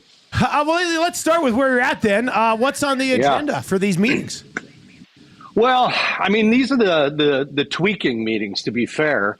So it doesn't sound like there's going to be a whole lot of substance, if that makes sense. And what I mean by that, it's not like they're not talking about things that matter, but I think this is more spitballing and maybe looking at some of the other things that are already incorporated in the game, like video review, whether there's a tweak or something that they can do to enhance that. They always seem to talk about overtime, although I just had a conversation with somebody who told me that overtime games now are decided in almost 75% of the overtimes rather than the shootout. So that doesn't sound like any area that needs to be fixed. And I really think, fellas, that that's the state of the game. But from a business standpoint, there is some clarity that is required here. Now, we all know, and I don't want to bore our viewers and our listeners with this stuff, but we know that the NCAA has removed the restrictions, right? So CHL players can now flood in there and are. But when you look at the language of the collective bargaining agreement, for a CHL drafted player, that player has to sign his NHL deal within 2 years of being drafted, where he can go back into the draft. For the NCAA, it's a 4-year period. So these NHL general managers need clarity from the NHL. Okay, if the player is drafted in the CHL and remains unsigned, does that window expand to 4 years if he goes over to the NCAA? Or is it where you're drafted from? So clarity like that, business items like that will be discussed, but it doesn't really seem like there's going to be anything groundbreaking this week. Just one more quick one on the meetings as well. I see the topic of scheduling coming up. Where do you think that kind of leads, or what avenues could that conversation take us down? Well, you know what? It's all related to international play and how condensed the schedule already is. And if you look to next year, 25-26, I believe there will be 14 fewer calendar days available to the schedule makers. So what does that mean? That means that you're going to be playing a lot of back-to-back stretches where you're 4 or 5 games, believe it or not, in a 7-day sequence. So it gets pretty snug. It really does. And then you're looking at 26-27. And Pierre LeBrun touched on this as part of insider trading last week. The idea of an 84-game regular season as opposed to the current 82. And, the last thing people want is more regular season games. But I think what would happen is they would just shorten the preseason. So they'd take 2 games out of there and add them to the regular season. They might start in September of 26-27. And that sounds like good news if the Stanley Cup is going to be handed out early June. Well, that's not going to happen. Yeah. they're just adding days so that it's less onerous on the players, right? And the teams and travel and all of those things. So to some degree, there'll be some scheduling matrices that are thrown out there for discussion. So, yeah, it'll be discussed at some point. Hockey insider Darren Dreger with us from the general manager meetings brought to you by Pro-Am Sports. Dregs, the Oilers tight wins over the Islanders and Rangers over the weekend after starting a road trip 0-2. They desperately needed them, and the conversation would be, are they back? Are they back? But we had this exact same conversation last Monday. Then they lost to the Ducks. So what do you think we need to see from this group to officially declare that they might actually be finding their game? Yeah, I mean, a little bit more urgency for me, Dusty, to be fair. And, the Oilers aren't alone in that category. It's just because they marched to Game 7 of the Stanley Cup Final. Maybe many just thought that, okay, well, let's get to the regular season. There's not going to be anything that's shocking to this regular season. Get into the playoffs and watch this team run. But you do need to see a higher level of urgency overall in the Oilers game than I think what we've seen over a stretch. I think of the Toronto Maple Leafs as I say that out loud because that's exactly what the Maple Leafs are lacking, and they're supposed to be a contending team. But, we're often reminded too, aren't we, that, the regular season is a cliche marathon. It's not a sprint. So you try and get through it as best you can. Sure, you can try and avoid matchups depending on where you finish. Winning the division always matters for home ice and your playoff opponent in round 1 and all of that. But for me and the coaches and the managers that I talk to, it is about the urgency and having that passion and that push from every part of your lineup. Your 7th defenseman, your 12th forward, it doesn't matter. It shouldn't always be on the shoulders of Leon Draisaitl, Connor McDavid, and the top-end players. So I think that's more of what they're hoping for and looking for is the consistency of that push this late in the regular season. Darren, your thoughts on the Hart race right now and looking at it? Of course, we all see what Leon Draisaitl has done and continues to do with his point streak and the goals. Nathan McKinnon right there, 2 points up on him for the lead. But Connor Hellebuck's really separated himself from the pack, right? So where do you kind of come out on these 3 guys in their pursuit of that trophy? Yeah, I mean, they're all in that conversation, obviously. And I struggle at times when you look at positional players and the awards that already exist. Hellebuck's going to win the Vezina again. That shouldn't disqualify him from the Hart, and it doesn't. The Hart is most valuable to your team, and Connor Hellebuck is most valuable to the Winnipeg Jets. That's undeniable. And I remember we had McDavid and Draisaitl almost annually in this conversation. Yep. Edmonton has the luxury of having 2 of those guys, but Draisaitl has separated himself in that grouping for me a little bit. McKinnon, absolutely. Here's an interesting one. And probably because of injury and the games missed, it takes him fully out of the conversation. But you can put 5 guys on a ballot. That's what it's all about when you're into this major award voting. I'm going to think long and hard about Quinn Hughes of the Vancouver Canucks. Because if this guy had been healthy all season, perhaps had gone to the 4 Nations, who knows? Maybe Team USA wins with a healthy Quinn Hughes. But I talked to enough former Norris Trophy winners, guys who pay close attention to the NHL on a nightly basis, who would make the case and argument that Quinn Hughes is arguably in that conversation of best player in the league. All right? Okay, so should he be penalized in conversations like this, because of injury? And I'm not so sure. So, the good news is we have a little bit more time to see how it plays out. But the guys that we've already talked about, Hellebuck, McKinnon, of course, Leon Draisaitl, most definitely are in that chat. There's a tie-in here with Hughes because I wanted to mention Vancouver because it looks like Pettersson's kind of getting going a bit, but then last night they let one slip away in a huge game against Utah. Yeah, and so I think it was right around the trade deadline, and, maybe you guys can pinpoint the day where Pettersson had that media availability, and he took ownership of his own game, the stuff that's been going on. He just basically dove on the sword and said, I have to be better, but I am going to be better. And there was there was a sound of like convincing talk, appreciation for everything that he's been through, the struggles generally of the Vancouver Canucks. And I investigated that, and I don't think anyone around Vancouver is really sure what flipped the switch for Elias Pettersson, but the belief is that he did flip a switch, right? And just the way he's communicating with players, around the dressing room, with the coaching staff, with management, with everyone around the organization. They need him to be a difference maker. Absolutely. I mean, the trade fodder and the conversation speculation, that's going to follow him into the offseason, perhaps until his no move kicks in on July 1st. But when you look at center ice in Vancouver, they don't have JT Miller. They weren't able to acquire a center, which they need. So obviously you need Pettersson to be at his best. So the games that they're playing now matter, and it is going to be interesting to see how this group can continue to bond and come together this late in the year.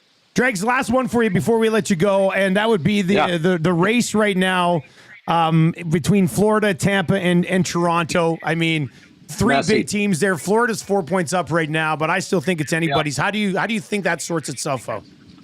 Well, I mean, automatically I'm thinking as you're asking the question, Dusty, of the changes that the Florida Panthers made, and obviously they're dealing with adversity. It starts with injury, and then you've got the Aaron Ekblad 20-game suspension to throw into that mix. But we did last Thursday's game between Florida and Toronto, and that was a telling game because literally the division is up for grabs.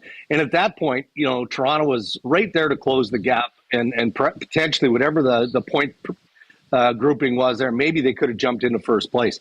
And they just, I talked about the urgency, lack thereof in Edmonton's game. Well, that's exactly where the Maple Leafs are right now.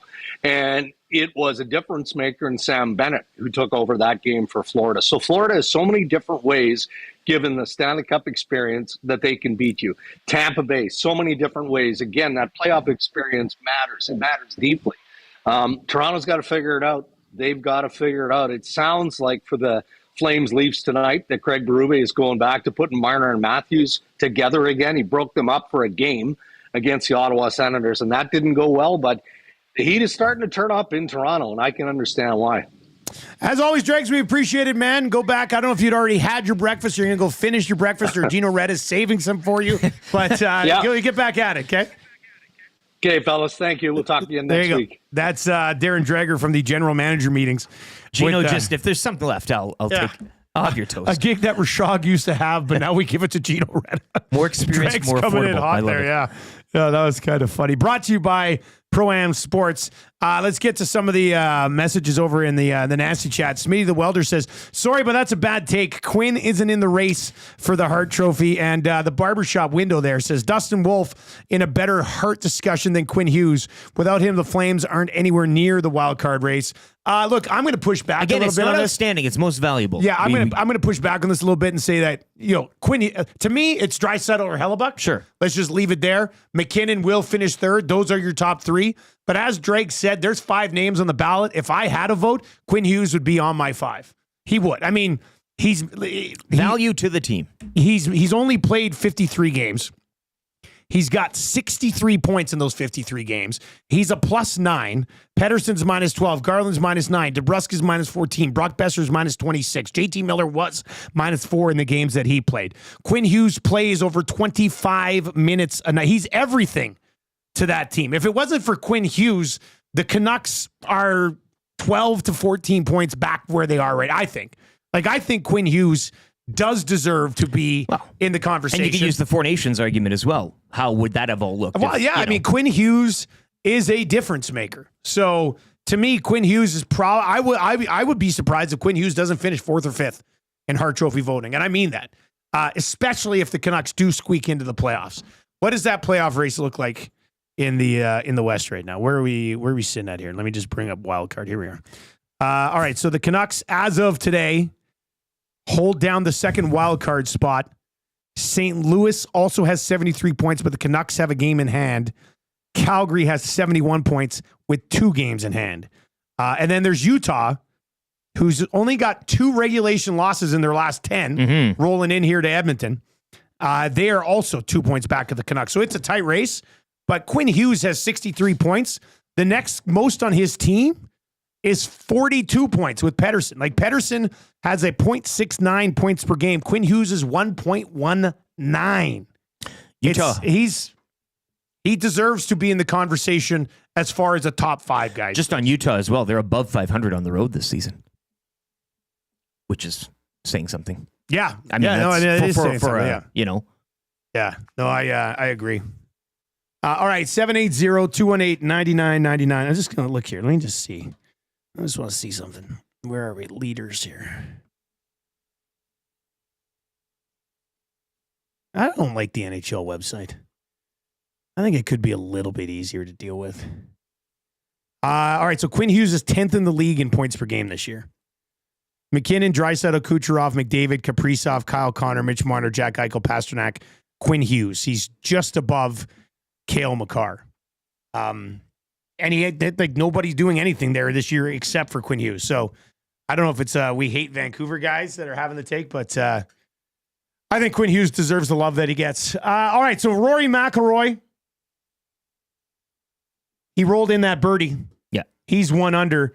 JJ Spawn went from the rough to the bunker and then on 2-putted. He's even. So we are now sitting here teeing off a little Rory McIlroy with that island green. Let's see where he goes with this one. All the pin placements are the same as they were yesterday in the Players' Championship. Not going to get over the sand. He's worried about it. Oh, he does. Oh, it stayed. Not bad. Not bad. I mean, he's up on the right ledge. Pretty deep putt. But there were guys that had worse ones yesterday. So we'll see where Spawn goes with this. But Rory's in a pretty good spot right now. Yeah. I mean, in a 3-hole aggregate to be up by a stroke after the first hole, as long as he goes par the rest of the way. If Spawn can kind of... Oh, he's... Spawn looks a little... This is his first playoff. Rory's 3-2 in playoffs. JJ Spawn has never been in a playoff. Like, he's never been in this spot this big in his golf career, which is a significant advantage for Rory here. So Rory is on, he's dancing on the 17th hole, which is, if you watch any of the Players' Championship over the weekend, it's like a island green. I said to Marshall, I said, check it out. It's like an island green. And Marshall goes, well, it's connected over there. I said, yeah, but it's a little bridge. They walk over. Don't ruin the moment here. Yeah, Marsh decided to watch about an hour of golf with me yesterday, and there was a lot of questions. Yeah, well. A lot of questions, but it was still fun. It was still fun. I got the Muzz for the Lakers game, and then Marsh slid in for the golf yesterday. All right, so Spawn's going with an 8-iron here. Come on, Spawny baby. He starts it way further left. Let's see if it comes back around. It does look like it's coming in there a little bit. Oh! Game over. Kerplunk. Blows it over the 17th, puts it in the drink, and Rory McIlroy is going to win the Players' Championship. What a splash. Oh, that sucks. He's just gobsmacked. He's looking right now. He's like, this is the wrong club. Like, he's looking at his caddy like he's like, you gave me the wrong club. Smashed it right over the green. Didn't even hit the back and bounce off. No. Sailed it into the drink. Let's get a look at this one more time. JJ Spawn. Man, right over it. Oh, I feel bad for this guy. These poor shots of JJ Spawn's face. All right, Rory would have to have an all-time collapse here because he's putting for birdie, and JJ Spawn is not. Looks like Rory's going to take home the Players. And he was 14-1. Penner's Pancakes has got him at 14-1. So Penner's, you're going to be cashing that 14-1 ticket. Ding, ding. Plus 1,400 today. On a St. Patty's Day, nonetheless. Hey? Oh, Rory McIlroy be delivering cashes. Take it to the pub. Oh, you're good at it. Do you have a great Irish accent? I don't think so. Just take it to the pub. Take it to the pub. Take it to the pub with Rory McIlroy.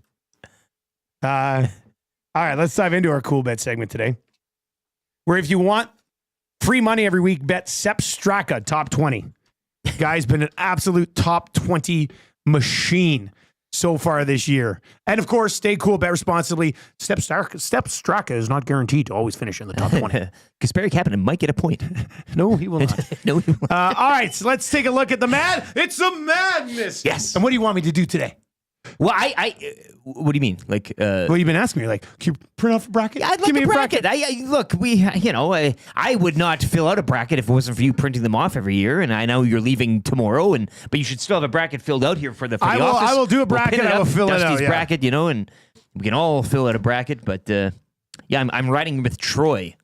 I picked NC State last year. The Remember I got into the Final Four. Yeah, you did. That was a huge Yeah. run for me. I've never been in like that. But it's no Notre Dame, of course. But you're feeling great with Duke, as you should be. Look, this is one of those years where my heart and the odds align. Yeah. And Duke is actually the tournament favorite going in here at plus 300, 3-1. And I'm going to be gone from Tuesday until Tuesday. I think I'm back Wednesday. So you're going to have a good dose of phrase. But on the Lock Shop, the boys are going to be doing a draft of first round spreads. A first round spreads draft on the Lock Shop starting tomorrow, I believe. So here's what I think the play should be, though. It's minus 125. It's not a bad number. The Duke Blue Devils to win the East region, minus 125. That gets them into the Final Four. So basically, Duke to make the Final Four, minus 125. I think that's the play. Duke and I'm gonna bet this right now myself. Duke Final Four. They just won the ACC tournament, and they didn't have Cooper Flagg for the final two games. They have said that he will be available for the tournament.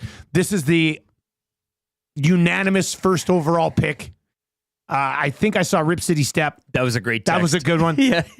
Play Capture the Flag. Yeah. You know, like the tanking things we would talk about. Capture the Flag is a great one. The guy's a stud. If he is healthy at all, I think Duke is coming out of that region.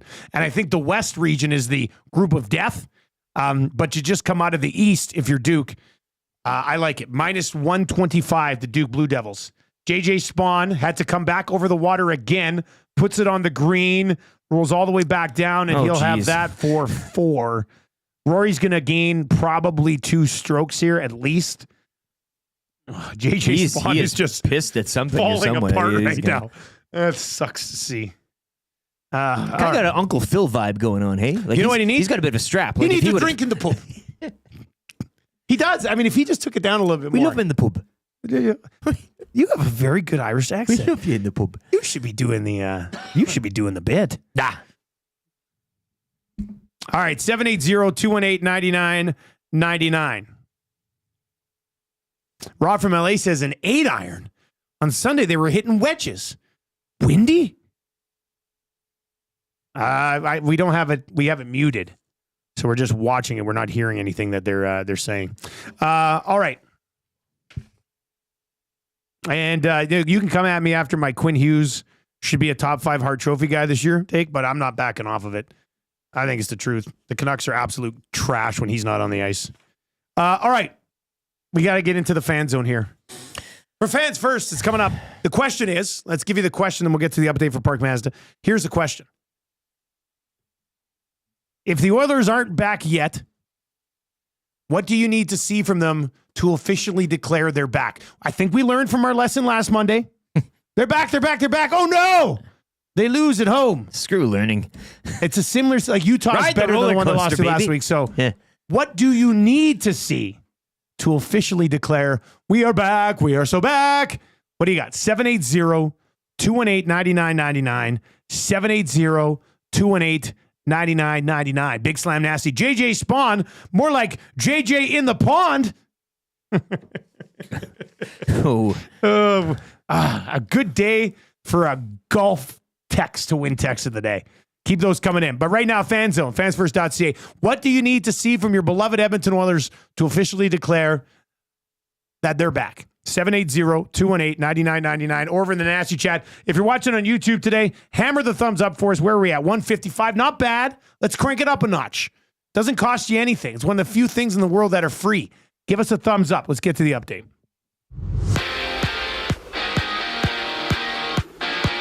Oilers are back. They kept their 4-game road trip with a 3-1 victory over the Rangers. Leon Draisaitl, Connor McDavid extending their point streaks, while Ryan Nugent-Hopkins, he had 3 assists in the win. Stuart Skinner as well, stopping 21 of 22 shots faced. The Oilers are back home to host Utah tomorrow. Utah beating the Canucks 3-1 yesterday. Golden Knights have now lost 4 of 5 following a 3-0 shutout to the Red Wings. Jets over the Kraken 3-2 in overtime. Avs dropped the Stars 4-3 in overtime. 5 games around the NHL tonight, including the Leafs hosting the Flames and the Kings visiting Minnesota. Rory McIlroy and JJ Spawn going at it right now at the Players. It's a 3-hole aggregate playoff. McIlroy now 1 under through 1. Spawn was even through 1. Spawn did hit the drink, though, in the second hole here. He'll be behind McIlroy once again, 1 under, Spawn even, both through 1. Semifinals of TGL Golf, that begins tonight. New York takes on LA at 5. Tomorrow, Atlanta Drive faces off with the Bay. Luka Doncic, 33 points, leading the Lakers over the Suns, 107-96. Portland defeat the Raps, 105-102. Cavaliers win streak snapped at 16. They lose to the Magic, 108-103. And OKC now wins in 10 of their last 11. They defeat the Bucks, 121-105. Jamar Chase and T. Higgins both agreeing to extensions with the Bengals. Chase, 4 years, $161 million. Higgins, 4 years, $115. Oil Kings on the road with a 8-4 win over the Hitmen yesterday. They'll cap the regular season visiting the Hurricanes Friday and Sunday back here home to the Red Deer Rebels. Sports Update brought to you by the great staff at Park Mazda and dealer principal Mitch Lewicki, where he purposely doesn't wear green on St. Patty's so he gets a pinch. He loves a pinch. Hi there. If you're like me, you like to picture yourself in luxury, even though there's absolutely no way you could afford it. And if you can, well, even better. Thankfully, I picture myself in something that is luxury, but still absolutely affordable, like the all-new Mazda CX-90 from Park Mazda. With the new luxury features like facial recognition settings and quilted detail Napa leather seating, I can pretend to be comfortable with all of my proper settings activated without even touching a button, thanks to Mitch Lewicki and the great staff at Park Mazda. I like to picture Mitch Lewicki as a figure skater. He wears like a white outfit and he does interpretive ice dances to my life's journey. Park Mazda, your dealer for life in Sherwood Park off Y Road, parkmazda.ca.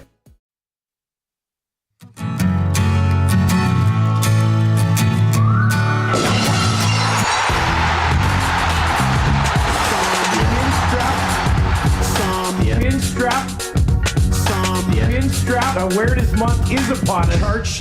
Charge. Charlie the Penguin. Chin strap Penguin. Charlie the Penguin. Chin strap Penguin. Charlie the Penguin. Chin strap Penguin. I remember my first toy penguin. Hello. Oh, my name is. Hello. Oh, my name is Charlie the Chin strap Penguin. Because I'm a chin strap penguin. Named Charlie. Chin strap is an aphrodisiac. The chin strap is an aphrodisiac. Confirm. Everything about it is perfect. There's good chinny and there's bad chinny. Yeah. I'm sure Ryan Rishaug probably shaving in the hot tub as we speak. There you go. Beautiful. Charlie the Penguin. Chin strap penguin. Charlie the Penguin. Chin strap penguin. Charlie the Penguin. Chin strap penguin. Sketchy animal mascot. Charlie the chin strap penguin. That's Charge mascot. I love that penguin. The animal world. Happy Charge, everyone. Help us end the stigma. Hey now, grow a chin strap. Charlie the Penguin, chin strap penguin. Charlie the Penguin, chin strap penguin. Charlie the Penguin, chin strap penguin. Charge. Charlie the Penguin. 7:33 on the Nielson Show. We are your home for Players Championship playoff updates. And JJ Spawn just took a 6 on the par 3 Island 17th. And Rory did take a 4. He 3-putted. But Rory does have a 3-shot lead. So Rory opened with a birdie, gave it back with a bogey.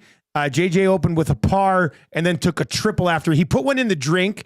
Then he came over the water off the drop and put it on the green, but then it rolled back down to the point where he was like partially on the green, but had to chip over the rough. Yeah. Didn't go well, then missed the putt. So Rory has a 3-shot lead heading on to the 18th.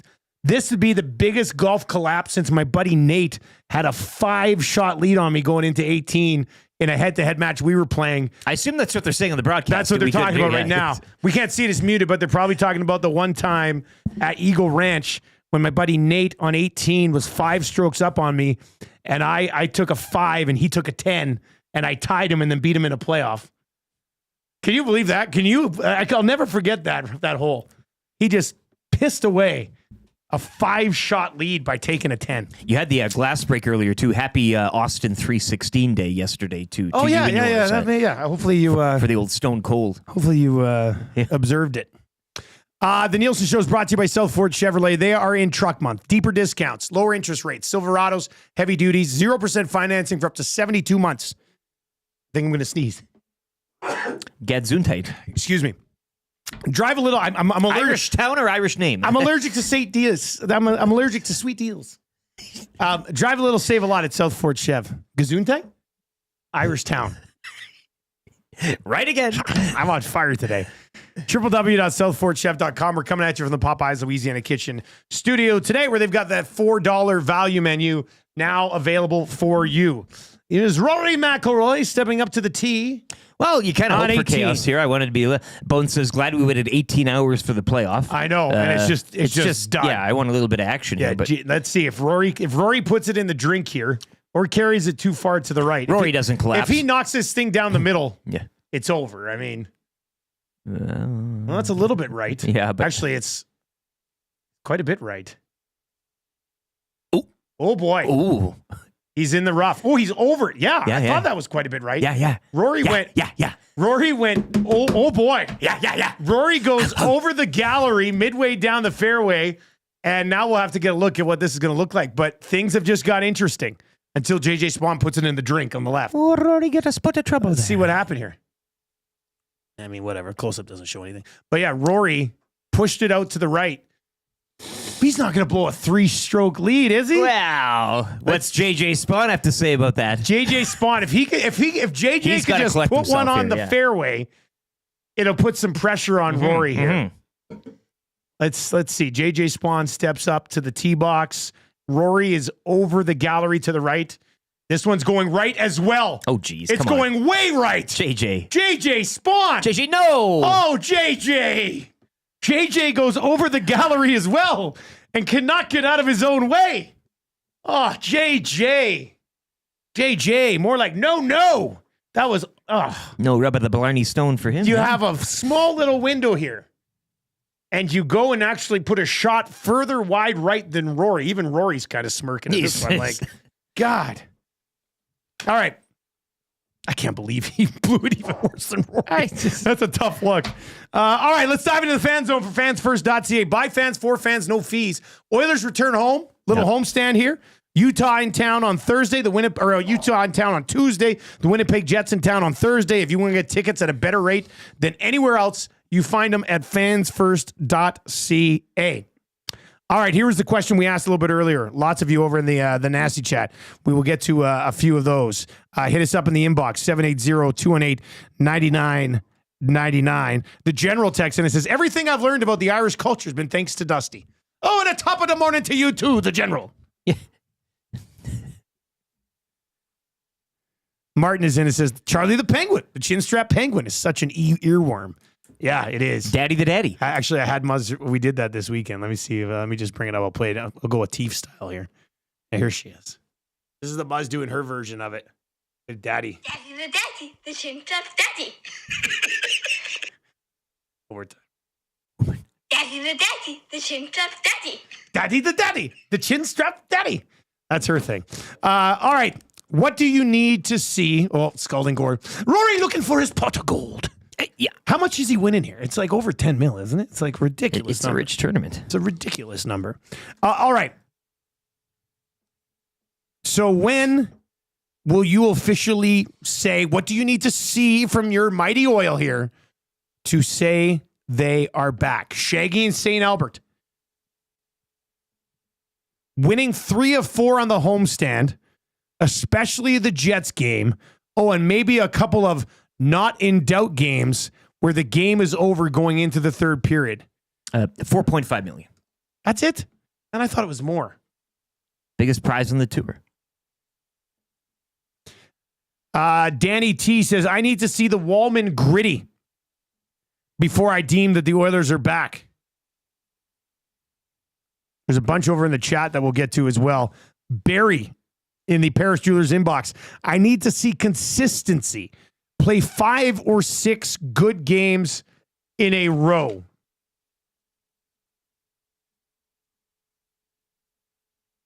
Big Uke saying what you kind of said last week. Are they back? Or did they never really leave? X-Ray J saying, score some damn goals. This is what they are, man. And it's the goals, too. I think the wins are fine, but again, they still haven't kind of had that score for fun game. And I know we look at the Stars game as one of them. I still profess I don't think Dallas brought their A game that night. So whatever. But I think that's kind of the wincing thing, is that they're still not toying with the opposition as of yet like they used to.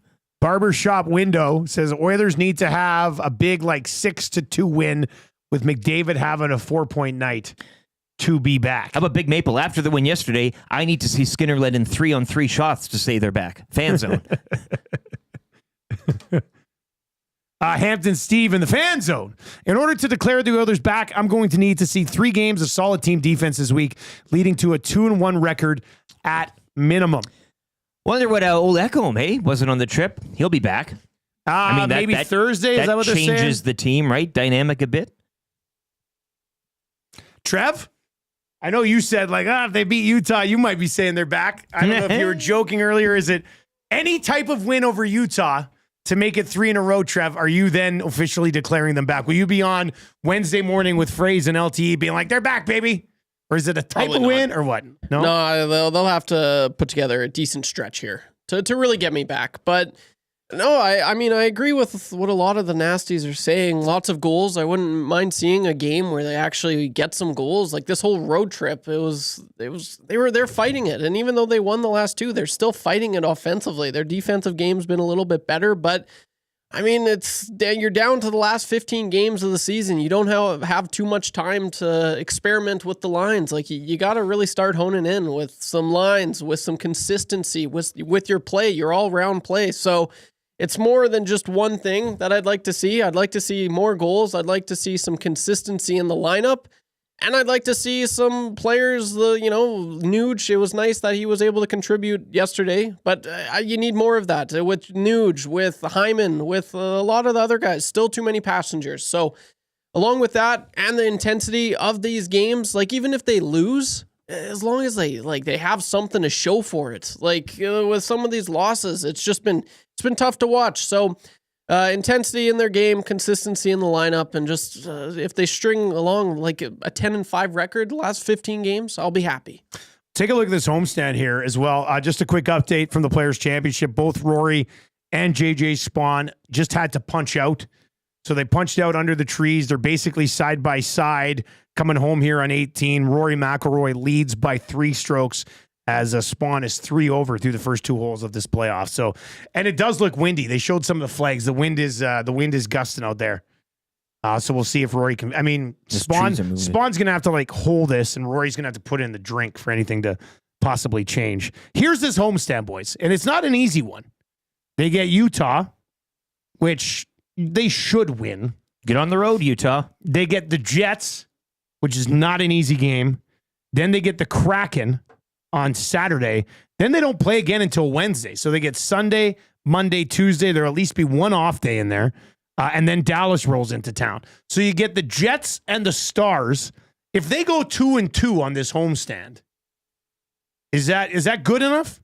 Or do they got to take one of those 2 from the Jets? How does the 2 go, though? Yeah. If they beat Winnipeg and Dallas and then lose to Seattle and Utah, what are you kind of thinking? That does change. If it's a 2-2 homestand and the wins over Dallas and Winnipeg, it's but they could have been 4-0 then because you lost to Utah and Seattle. Yeah, but if you do just beat Utah and Seattle and fall to the Jets and stylistically, and to Trev's point, you want to see things in the game outside of the result and the score.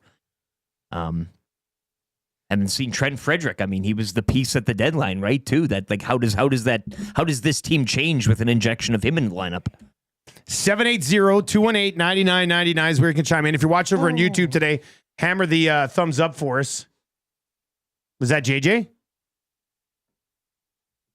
He didn't get up to the back. Whoever this was that JJ Spawn? Spawn the leprechaun. Yeah, Spawn. He didn't get up onto the back bench on the the top tier on that 18. He's just enjoying himself now. Hey, the smile's coming up. He's just that way. What are you going to do? He's still bringing home millions of dollars for the loss. 2 point something. Yeah. So either way, I mean, you're bringing in a couple mil, which I guess is which I guess is nice.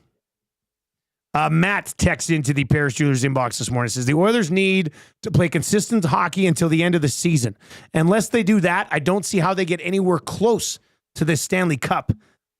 Even then, I'm not convinced by this team. Guys, they're back if 2K can go for at least 3 more consecutive games without McDavid and Draisaitl together at the first hint of adversity. Library Pat in today. Here's Rory McIlroy.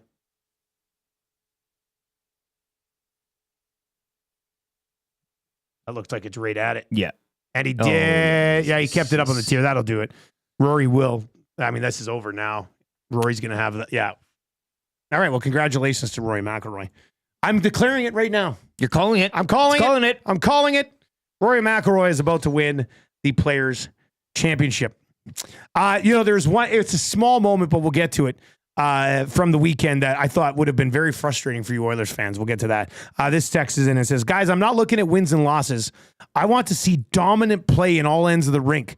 We still give up too many odd man rushes and do not create enough high danger chances. That's in from No Handle, just a text number, 780-218-9999 is where you can get in during the fan zone. Yeah, high danger chances. Rangers 10, Oilers 9 last night. The scoring chances, though, 16-14 for Edmonton. The Rangers did out XG them by a couple of percentiles. Really? So, yeah.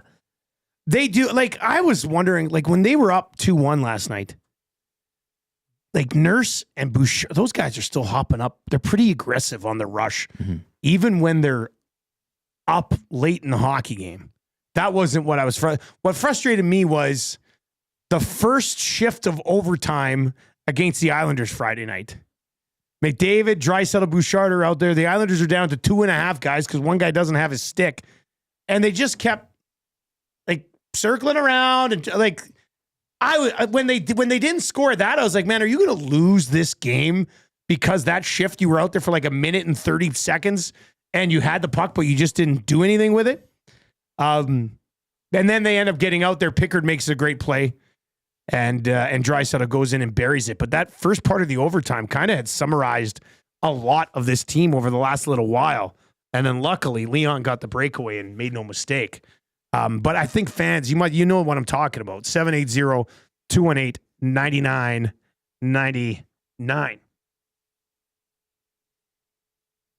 RCN is in. Is this a real thing that Pizza 73 is doing? Or is this a hilarious bit? I can't tell. Is this like St. Paddy's Day, April Fools? Yeah, that's an April Fool you be. That's what I'm wondering. He just had that text in the holster. He needed to showcase the advert so he could send in the text. I gotta check this out here. It's actually kind of a pretty funny idea. I don't know. That must be. I didn't read the whole thing.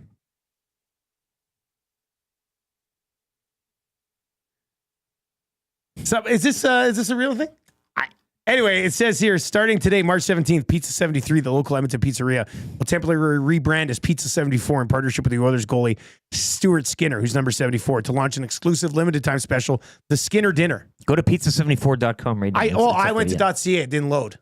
All right, so it is okay. So it is a thing. Yeah. All right. So they changed it to sign. That's a lot of money for when change the signing out front. I don't know if they've been following along in the way people think about him now, but that's his text. Anyway, it's the Skinner Dinner at Pizza 74 for just $18.99. Large 2-topping pizza, 3 drinks. And they actually created a website. Cheer for Skinner, it says, eat his dinner. Cheer for Skinner, eat his dinner. All right. Cheer for Skinner, eat his dinner. Yeah. All right, let's keep moving along here. That's the fan zone for fans first. If you're watching over on YouTube, here's Rory at the putt. Doesn't necessarily need this, but it would be a nice way to wrap up the championship. And he rolls it just wide on the left side. He'll go up and put that one in, and that'll be it for the Players' Championship. Man, I was really excited for this playoff, but JJ Spawn really ruined it. What a tease. Yeah, that's a tough look. Tough look there, but congratulations to everybody who had Rory on a ticket for this thing and cashed.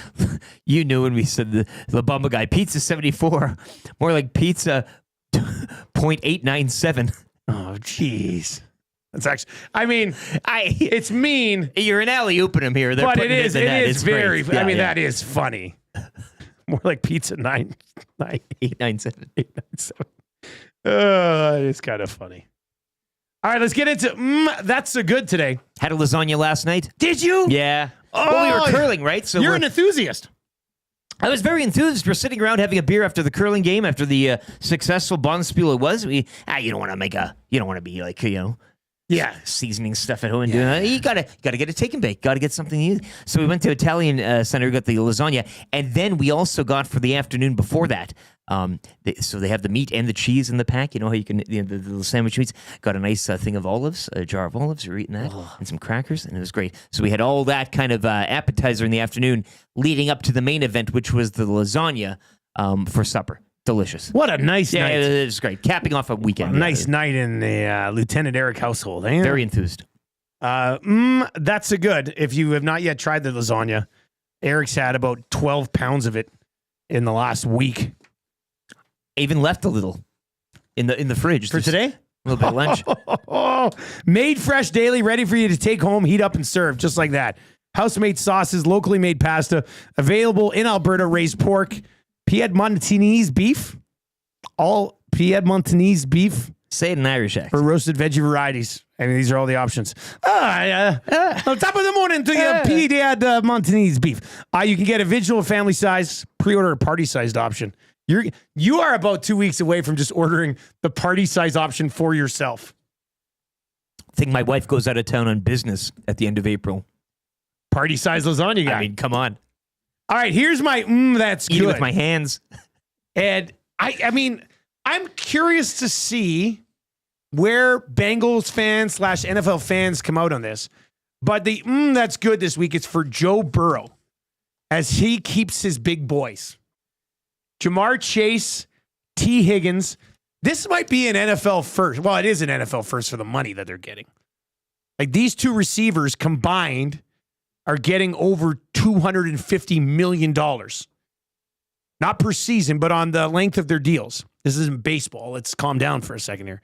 But this is bold strategy because now you have well over $100 million a year, I think, invested in Joe Burrow, T. Higgins, and Jamar Chase. So you have to build the rest of your team around just the three guys, which is might not be easy. They're going to be high-scoring games on both ends. Oh, yeah. Like Bengals will be must-watch. Hammer the over in the Bengals games. Draft Joe Burrow as often as you can in fantasy. I think Matty Iwanek has him in Spite League, actually. Now, this is going to sound really bad because it shows I'm a true degenerate, but I'm midway through my first best ball draft of the year. I've already started a draft for next year, which I would not advise. Like, these rookies have not even been drafted yet. It's a little ridiculous, but I can tell you how the first 6 picks went. It's a super flex league. And the draft history, let me bring it up. It started Josh Allen, 1.1. Lamar went second. Jaden Daniels went third. Jamar Chase went fourth. And then it went Joe Burrow, Jalen Hurts, Patrick Mahomes in that order. So Superflex League, Joe Burrow went fifth. He's going to have a monster season with these two guys. Jamar Chase gets $161 million. T. Higgins gets $115 million. 112 guaranteed on that Chase deal. On the Chase deal. Chase, I think, becomes the highest paid non-quarterback in the league. In history. NFL history. And T. Higgins is the highest paid wide receiver, too, in history. Yeah. And Joe Burrow gets his 2 receivers. But that is a lot of money to commit to 2 wide receivers. Now, with that being said, I did decide to rank the top wide receiver duels in the National Football League. On cue. Can I have 5 minutes of your time? Have a seat. The rankings be fresh today. Here we go. I do have these 2 guys as number 1. I mean, T. Higgins is one of the best wide receiver 2s in the league, and Jamar Chase right there with Justin Jefferson is wide receiver 1. I think it's undebatable. Chase and Higgins, the best wide receiver duo in the league. They're being paid like it. So that's where they should be. I mean, that's what the Bengals just did. They wrapped up the best wide receiver duo in the league for a few years. And here. let's just and make they've got an amazing quarterback. It's the Cincinnati Bengals. Yeah. This isn't great for the market. Bengals fans today are like you Oilers fans being like, people want to come here now. Like, like that's how it is for the Bengals. And Trev, didn't you pick the Bengals as like your favorite? This is huge news for new favorite Bengals fans. Let's go to last year was the first year I kind of watched a few games. And, You've been waiting for us to get. Can somebody get this guy a T. Higgins jersey? Yeah, I was waiting for you guys to ask what my thoughts on this. This is huge. This is great. This is the best thing I could ask for. We could ask for. Let's go Bengals. I know VR Montenegro is a huge Bengals fan. Joe Burrow, he's going to take it all the way, baby. Let's go. I'm fired up. All right, that's the number one duo. Number two duo. And it get tough after this. The one was clear cut. Yeah. Number two, I'm going to put a duo that'll be playing together for the first time this year. But I'm going to go with Puka Nacua and Devontae Adams. Like, if you have Devontae Adams as your number two receiver, which he will be, still being projected to probably be a late second, early third round pick in fantasy because of his new landing spot. Matthew Stafford throwing the ball to Puka. Like, the Rams are in a spot where they're like, remember in the offseason, like, oh, is Stafford going to be here? Is Stafford going to be here? There was the choice, yeah. And now they've got Stafford back, and he's got Puka Nacua and Devontae Adams. Now, Adams getting right around that age where wide receivers start to fall off. But I think heading into this season, that's the second best wide receiver duo in the league. I thought you would have went MVS and Cooper Kupp. No, I did not go there. May not make the list, eh? Number three on the list. And these next three, I mean, it's tough. I'm going to go A.J. Brown and Devontae Smith in Philly. Wow. That's number three. Number four, Justin Jefferson and Jordan. I like Jordan Addison. And obviously Justin Jefferson's a stud. Maybe they could have been three, but I like Devontae Smith more than Jordan Addison compared to Justin Jefferson versus A.J. Brown. So I went A.J. Brown, Devontae Smith at 3, Jefferson and Addison at 4 based on the strength of Justin Jefferson. And then the next spot, the fifth spot, was a little open here because last time this year, the number one duo might have been Tyreek Hill and Jalen Waddle. But we don't know what's happening with Tyreek Hill. If they're together there to start the season, I mean, that's a pretty juicy spot. The other ones I considered, a little bit biased, but Amon-Ra St. Brown, Jameson Williams. I mean, Williams is a great deep threat. St. Brown, I mean, they're legit. I don't know what to expect from DK Metcalf and George Pickens, but in a straight up talent alone, just names, they'd have to be a top 10 probably. Still don't technically know who the quarterback's going to be. And then this one, I was looking at some other lists last night, and this one, I'm not sure how washed Deebo Samuel is. But if Deebo Samuel isn't completely washed, I do think Terry McLaurin and Deebo Samuel could be a really good 1-2 punch too. And I'm a scary Terry guy. Your boy. I'm a scary Terry guy. I wouldn't put him at 6, but I'd probably have him around 9, 10.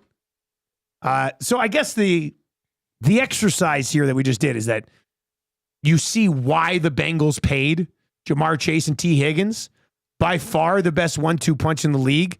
But do they have enough money for the offensive line? Do they have enough money for a defense that was not good last year?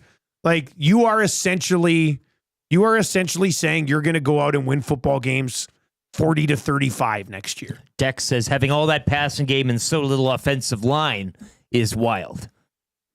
And the names are great. You still have to connect the ball and get it in their hands and have the time to do so. Joel says, what about the Ravens and the Eagles? I had the Eagles. I have the Eagles at number 3. And the Ravens, not there. Sorry. DeAndre Hopkins and Zay Flowers, not going to do it for me just yet. Not going to do for it this yet. Your boy Barron is in and says, is this how my wife feels when I tell her about my fantasy team? Yes. That is exactly how she feels. I haven't even told my wife that I'm doing my first best ball draft. I'm sure Reed will be anxious to hear all about it. Eh? I can't wait to the moment we're in Disneyland and she's like, why are you on your phone? And I'm like, well, it's my 8th round pick in a best ball slow draft. What else do you think I'm on my phone? I'm in the United States of America. Jeez. Didn't you get your nails done for this purpose? Here's my team so far. I'm not going to tell you a fantasy team in March. I can't do it. Save it for Reed. He'll be very interested when he gets in this morning. I'll just give Reed a shout out on this. Hey, Reed, I'm going to tell you my first best ball team roster so far this season. Makes my day. Who do I have? Let's see. Where's my roster? Yeah, I don't necessarily love it. It's a super flex league. Plus, it's a tight end premium league. So when tight end gets a catch, it's worth 1.5 points. Jordan Love, super flex too. I only have one quarterback so far. Jordan Love, Saquon Barkley, Puka Nacua, Ladd McConkey, and Sam Laporta. So I don't love it. I don't hate it. Still a long way to go in this one. And yes, I'm not making it up.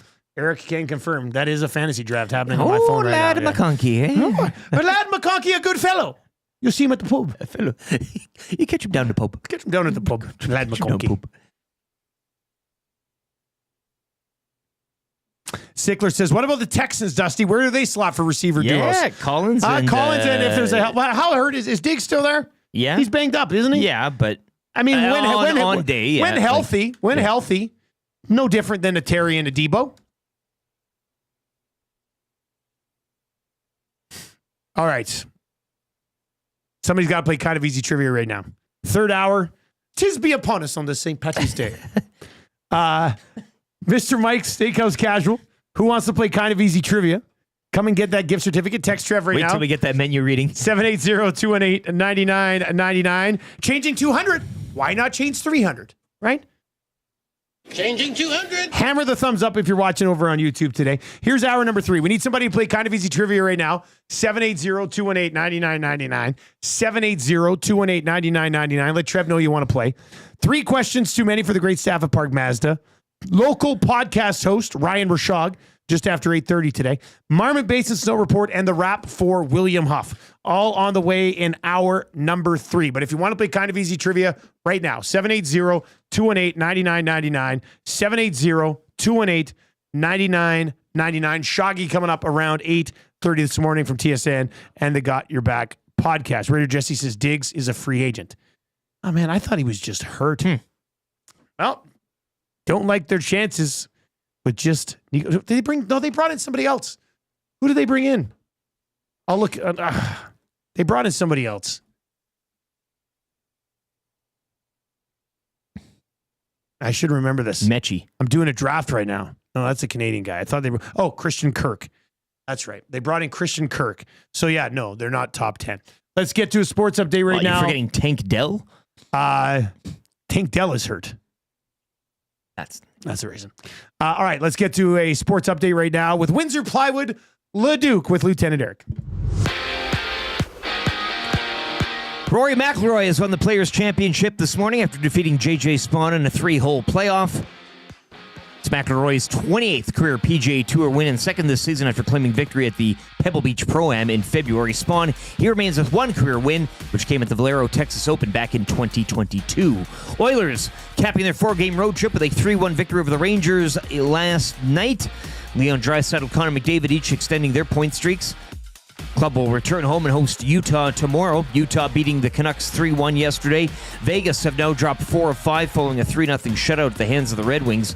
Jets over the Kraken 3-2 in overtime. Avalanche over the Stars 4-3 in overtime. 5 games around the NHL tonight, including the Kings visiting the Wild while the Leafs are at home to the Flames. Luka Doncic had 33 points, leading the Lakers over the Suns 107-96. Cleveland had its win streak snapped at 16 games as they fall at home to the Magic 108-103. Back over to golf. Semifinals begin tonight in TGL Golf between New York and LA, 5 o'clock. The other semi will go tomorrow between Atlanta Drive and the Bay. NFL news and notes, Jamar Chase, T. Higgins both staying in Cincinnati. They agreed to extensions to the Bengals for Chase, 4 years, $161 million, and Higgins, 4 years, $115. Oil Kings winning on the road last night, 8-4 over the Hitmen. They'll visit the Hurricanes Friday and cap the regular season schedule Sunday back home against the Rebels. Sports Update brought to you by Windsor Plywood Leduc, locally owned and operated, serving Leduc and the surrounding area since '93. Doors, flooring, baseboards, and of course, plywood. Go see the knowledgeable staff at Windsor Plywood Leduc.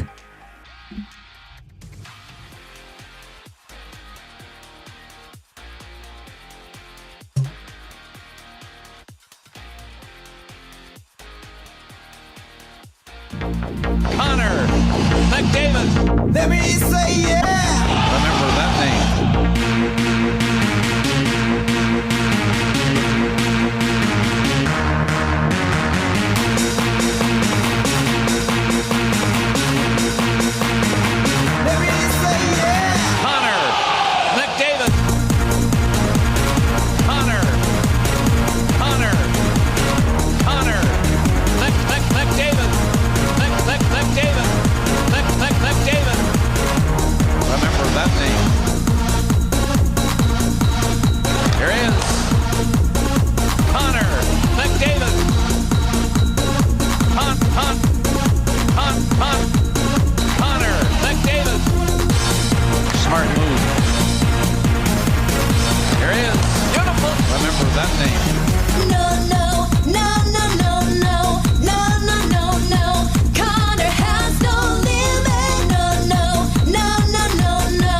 driving cause of 9 to 7. The nation in love from Gibbons to Devon. Looking to pass, eating men on the ass. Second contract, a lot of cash. Tick, tick, tick, tack, take your time. With David on your team and you'll be fine. Just open your eyes and you will see it. Oil it for real cause he has no limit. No, no, no, no, no, no. No, no, no, no. Connor has no limit. No, no, no, no, no, no. No, no, no, no. Connor has no limit.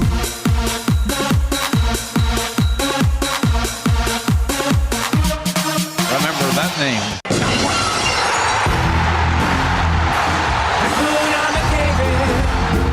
What a wonderful phrase. Hakuna McDavid. Ain't no passing craze. You have no worries because of the way that he plays. Yeah, say it, kid. He's the next Gretzky from the draft lottery. Hakuna McDavid. Hakuna McDavid. Hakuna McDavid. Hakuna McDavid. Hakuna. You have no worries because of the way that he plays. He's the next Gretzky from the draft lottery. Hakuna McDavid. Woo! Hakuna McDavid for the kids on the way to school today. Why not? Connor McDavid shoots and scores, if you can believe it.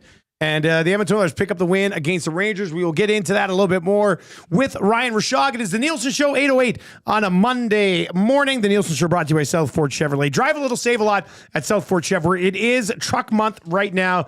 Deeper discounts, better interest rates right now on the Silverados and the heavy duties at Southport Chev. Visit their website, www.southportchev.com. Rory McIlroy accepting the Players' Championship trophy after winning that playoff today.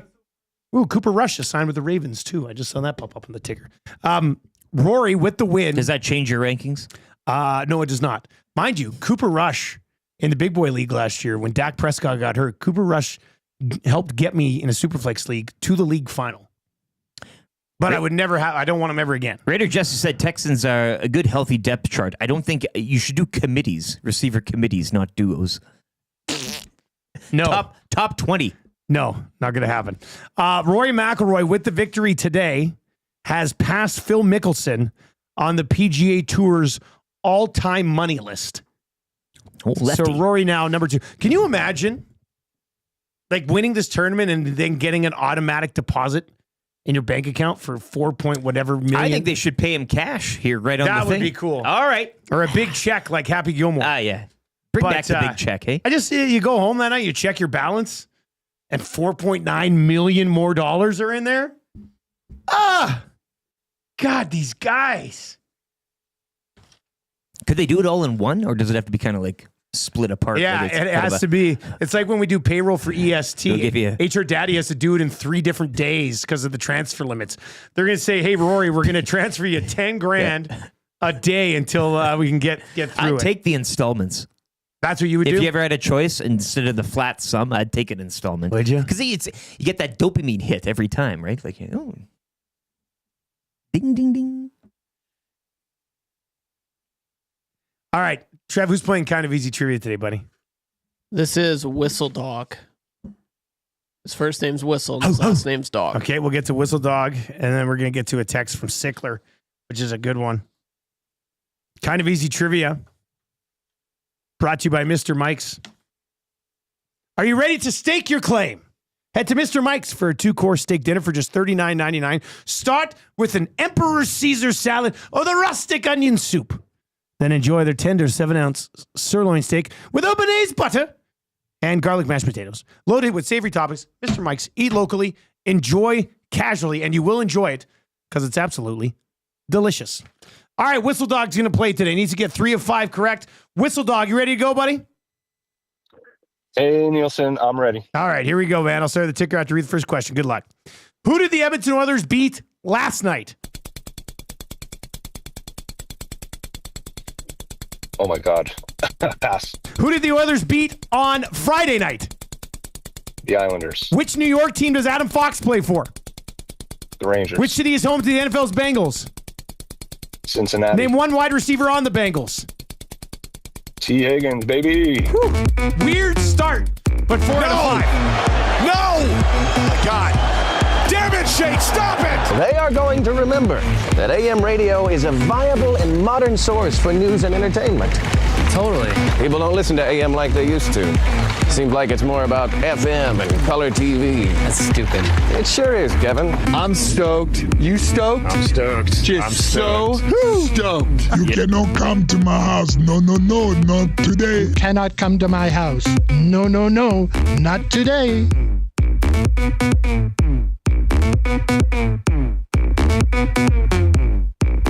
Almost JJ spawned that one, eh? And we got to talk about this for a second. How did he miss on, and he waited forever? If we were on my old short ticker, he's done. I thought it was bad toast. connection. I thought it was something like he but then to get Friday's result. Yeah. Like that's I thought, okay, if you don't remember last night, you're kind of when he missed on who did the Oilers beat last night, I thought we were screwed on who did the Oilers beat Friday. But he got it. And then he settled in. Yeah. And nailed it the rest of the way. Now, did he not watch the game at all last night? Or did he just panic right off the start? The lights get bright. Those are bright lights. That is a deer right before a semi busted in half. I do love that when the first question before that was, "Are you ready?" And he's like, "Yes." Yeah. Turns out he wasn't. Yeah, well, but he got it. Yeah. He ended up getting it done. A win's a win. All right, 780-218-9999. Pizza Boy, who coached us to a victory this weekend, says, guys, I think I blanked on who Edmonton last time they played against the Rangers too, when he did kind of easy trivia. It's so a the Rangers Rangers, thing. a forgettable team. Yeah. Who cares about the Rangers? H.E. Pennypacker says that start was like the Oilers after every single break off. Cool. And then they got rolling. Are they rolling once again? Dun, dun, dun, dun. All right, the hangout is coming up today. Tommy Gazzola is off today. And I don't know if it's because of all the heat he took over the weekend, but we were going to be drinking from that Heavy Hockey Showdown cup right in front of him, and he couldn't drink out of it. Grabbing him by the collar. Because he accepted a trade to the enemy. Whistle Dog has confirmed that it was pure panic. Understandable, man. Understandable. All right, let's get into 3 questions too many for the great staff at Park Mazda. Lieutenant Eric, do you have a liner for this segment? 3 questions too many, brought to you by the great staff at Park Mazda and its dealer principal, Mitch Lewicki, who they'd like to welcome in this morning, Tom Gazzola, on his now regular Monday shift. Park Mazda, your dealer for life. Makes sense. Switching teams and everything, right? Like Rough, just one day. Rough ride for Tommy. Yeah. Last night, actually, because the kids came and watched the second game, and they saw all the booing of Tommy. I don't know if they were taking part in it or not.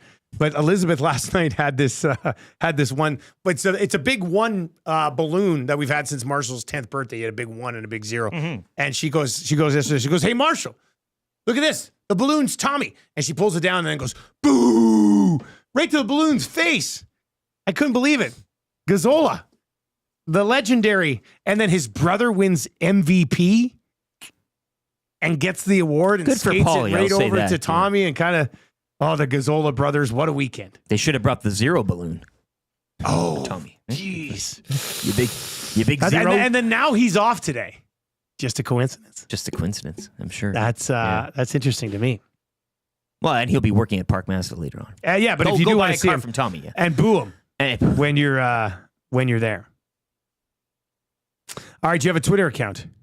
Yes, at Lieutenant_Eric, and you can follow Edmonton Sports Talk as well. That's YEG Sports Talk. I know if you missed out on the Heavy Hockey Showdown, lots of pics and memories up on there. So at YEG Sports Talk on the X. Big Duke in the chat says, Benedict Gazzola strikes again. All right, let's get into this. Give him a follow. And Trev, what's your handle on YouTube? Let's get you back up to 1,000 after you beat Glue Guy and then fell off. It's okay. It's okay. What are you at? No, it's not going to happen. YouTube_Trev, though. Yes. All right. Give that guy a follow as well. YouTube_Trev. I did a before and after thing on Facebook. I'm not very good at filters and stuff for all of the things people do. But last night something popped up on Facebook and I had a picture of the Muzz looking super cool when she was 4. And it's like, then. And it's like, post your now photo. And I was like, you know what? I actually have a recent picture of her being pretty cool. So I put it up on Facebook and I put it to my story or whatever it is. And I never done that on Facebook. You might get this social media thing after. Like it's coming around. You're getting, yeah. No big deal. Trevor's showing me all these TikTok filters. The TikTok. Where you can, because I always watch, my TikTok is full of animals killing other animals, and then guys being like, blind ranking NBA point guards. And I'm like, oh, that looks like fun. And then Trev had me do one there. Did we ever post that, Trev? Did you post that? I need to get everyone. I'm getting, you're doing them all, and then you're going to put it together. Yeah. I see. Okay. And that'll be fun. Are we all in the same bracket? Yep. Is it the same players? Yep. Or no, it's different players. I was going to say, because we're all Yeah. just going to be a Hellebuck. Spoiler alert. Like, Yeah. yeah. I got the trash one. Did you? It's just, Yeah. Oh, that's no good. His was kind of. Mine was pretty good. Yours was good. Yeah. Everyone's been like studs, and except for LT. yeah, You just got a bunch of like very fitting. plugs. Well, I ended up with Celebrini as like the top king of the rink. Really? Yeah. Did nobody better than a rookie? No, not in No. my Weird. humble opinion. Yeah. Anyway, well, that'll be posted over. Are we posting that on our TikTok? What's our TikTok handle? Where do you find us on TikTok? Tic-tac. Probably at Edmonton I would Sports guess, Talk or yeah, Sports Talk? but, something along those lines. Zach and Trev do a lot of the If you search it up, I'm sure it'll TikToking. tic-tac. All right, question number 1. Do you guys think Klingberg gets back into the lineup knowing that Wallman can play the right side? So when Klingberg is healthy to return, Klingbob. does he Well, does he get back in? what about the Ekholm question? Are you saying if Ekholm's back by then or not? Yeah, like I mean, what you're just like guys of right Well, now. weren't they saying Ekholm Thursday? Like to be safe? They're saying Ekholm Thursday to be safe. Yeah. So, but when so let's say Ekholm's back and then Klingberg gets back. Is it Klingberg or Emberson as your third pair right shot guy? It's Emberson for me. I think Klingberg settles into that extra role that Him and that we all Stetcher, had are they- originally envisioned for him. Yeah. Yeah. I would agree with you on that. I do think that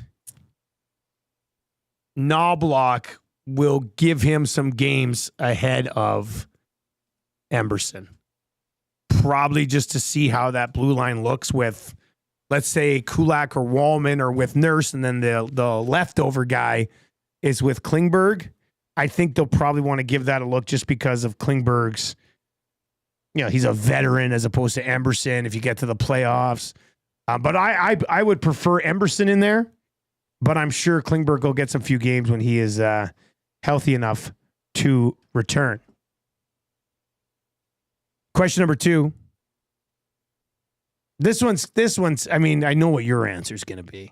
Oh. And I do feel like we answer this every March 17th because it be St. Patty's Day. Tisby.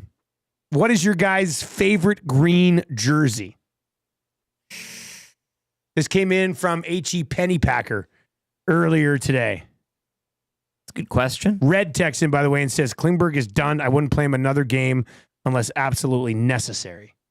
So there's that. What was the question? What you would do or what you think they would do? Here- Because those are two different answers, right? Like, Yeah. I It's think different. This was the exact question. Which sports team has the best green jersey?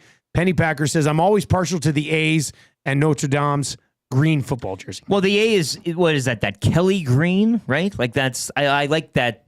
The A's? Shade, it pops, right? Yeah, Like, yeah. and nothing against the Elks. That's more of your kind of foresty green, like that darker shade. You have to go Riders, do you not? You got to go Riders. I know it's a homer pick for you, but Yes, I will have to say that. is it your favorite green jersey? I mean, I don't want to put words in your mouth. I just assumed it was going to be an automatic. You have a Riders logo on your leg. Probably, Like, yeah. Sure. is it not? No, it is. Oh. Thick. What's yours? It's a boring answer. This is not. Yeah, no, I get it, I guess. You were right thinking that. Eagles? No. Celtic FC. I mean, I do the hoops. I do like the Elks jerseys. Like, I think they look good. I don't like this basketball team, but the Celtics green. Well, it's classic. I mean, I don't know if you can get more classic green jersey than the Celtics. So I guess I'm probably going to say the Celtics. Beaumont Dusty says the Hartford Whalers. What about the Maple Leaf St. Pat's jerseys, hey? They get Nope. Ryan from SK looks says the nice. Riders. Cole Harbor Joe says the Packers. Scalding Gord is going to go for the Whalers. Riders retro, though. I'll say that. I'll be a little more specific. And Whalers is a hell of a hit. The Riders retro green. Yes. Is that the throwback? That Yeah, throwback, yeah. Not the black one? I love the black. I hate the black. Oh, the new black one. I'm talking the old black one. No, the old black one was good. The new black one, the obsidian. Obsidian green. Yeah. Well, from your standpoint in the commentating, but. Yeah, Craig Reynolds last year, the president of the Riders, called me. He goes, hey, just wanted you to know we're wearing the obsidians. That's nice to I'm give you a heads sorry. up. Well, he goes, we're thinking about maybe changing the lettering on them next year. He goes, and if we do, we'd love to get you into the stadium so you can look at the numbers and see what you think. I was wow, if this that is was really changed, nice. Though, the rest of it is actually pretty sharp. I like the idea of like the obsidian jersey, but I mean, give me an outline around the gray numbers or something. Yeah. It's frustrating as a play-by-play guy for sure. Trev, what are you going to say here? I'm going to go with the California Golden Seals. Classic. It's like Dave Jamieson has hopped into your body here. I like That's that his one. team. Yeah, that was That's a good one. so nice. This text, I want to get to this. We'll save that text from Sickler. Let's get to question number 3. Guys, with March Madness now upon us, which of your old Nielson Show brackets was your favorite from the old place? We had a lot of good, and we will do brackets here again. Well, one won an award. I mean, I think we should just kind of start that won there. a Bell It's Media tough, Award. It's tough to the Apollo you got flown out. I got flown out. I mean, they don't fly me out for like preseason CFL meetings, and I got flown out to accept award of excellence for the Apollo Creed Memorial Tournament. How it got that far should be damning. Like somebody should have lost their job. Somebody should have said, guys, you know what this was? Like, I'm sitting there at the awards ceremony, and like legitimate business people are winning legitimate awards, like significant campaigns throughout Bell Media. And I was sitting there with one of the executives at the table, and he goes, so tell me a little bit about the Apollo Creed Memorial Everybody's Tournament. talking about it. I said, well, we did a character thing from movies, and everybody voted on it, and we started with 128 characters and whittled it down to 1. And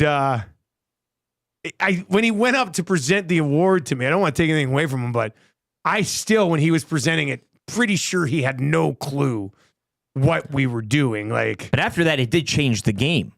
Like that set up. Remember, we were doing seminars on how to vote. Yeah. They were like, "Oh, you guys love brackets." I was like, "Well, yeah, we like to do." But nobody brackets, ever heard of a bracket before. Yeah. They tried to set up this horrible voting system online, and we're like, let's just leave it to our social media accounts. And we will do a bracket at EST at some point. It's just been such a whirlwind since we started because of the deep playoff run last year. Like, we were bracket city when the Oilers were missing the playoffs or out of the first round. It was easy peasy. But, outside of the award-winning ACMT, Small Town Tuesday was a great bracket. That was fun. was a good one. That was real fun. The Tournament of Cage. The Cage tournament with Chris Corbeil picking the Nick Cage movies. That was a good one. We had a father. The dad's bracket was sneaky good. That was the Jerry Stiller Memorial Tournament, I think. Yeah, right. Yeah. That one was actually sneaky good. What other ones did we have? Those are the big ones. I'm trying to think if we missed anything. A few lesser knowns, but it jogged the memory on that. Small Town Tuesday bracket was pretty good, though. It was personal. A lot of people had connections. There were so many going good through the ties alphabet and then going to the bracket. Like, it was like a 2-pronged tournament type of thing. Yeah, that's what we did, right? We went through the alphabet and then put it into a bracket. Pierogi. Let me just take a quick peek here to see if we still have. Let me see here. Where are we? I might be able to pull up that pierogi song right now. Yeah, Small Town Tuesday was a trip. There were some other good Easter eggs from. Yeah, here we are. The pierogi song. Give me one sec. Pierogi, come see Glendon's pierogi for the whole world to see. There's cheese, potato, and sauerkraut. So much more for people to talk about. Now when you come to Glendon, just follow the sign down the new Pierogi Drive. It's a sign of the time. Step out, take some pictures, visit some folks. We're so friendly, so kind, full of hope. You'll be greeted with arms open wide. What for this week in Bulls. A Creed reference at the end of the Glendon pierogi song. The way Come he on. cuts from song to just statement and starts talking, spoken like, word and yeah. then back into song. Like, Yeah. What a talent. That was one of my highlights, I think, from Small Town Tuesday. Mundair won that thing, didn't it?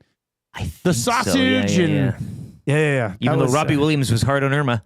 That ended. That was like right before pandemic, wasn't it? Or was it during pandemic? Something like that. We still haven't gone to Bruce for the steaks. No, Bruce Hotel. Steaks. We learned so many good things about Alberta then.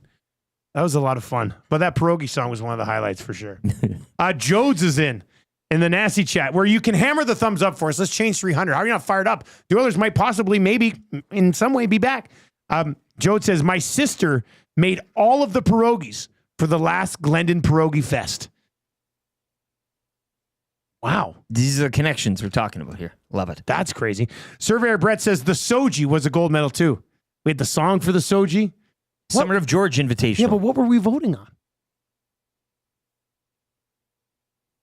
What was it? What were we voting on in the Summer of George? Seinfeld characters? No, it would have been bigger than that. The Soji, yeah. Yeah, what was the Soji? Great name though, and the song was pretty good too. 780-218-9999. Hashtag still up here. Yeah, what were we voting on in the Soji? Sitcom characters? You're Soji champion, and I have a gif here of Dr. Phil with the breaking out Lucille. 2019. Uncle Phil. Yeah, Uncle Phil. Phil went back to back because he won the dad bracket too. Yeah, what else happened here in the Soji? Well, it must have just been for best character. Maybe, yeah, it looks like it. I can't remember what the Soji was. I can't remember the Soji bracket.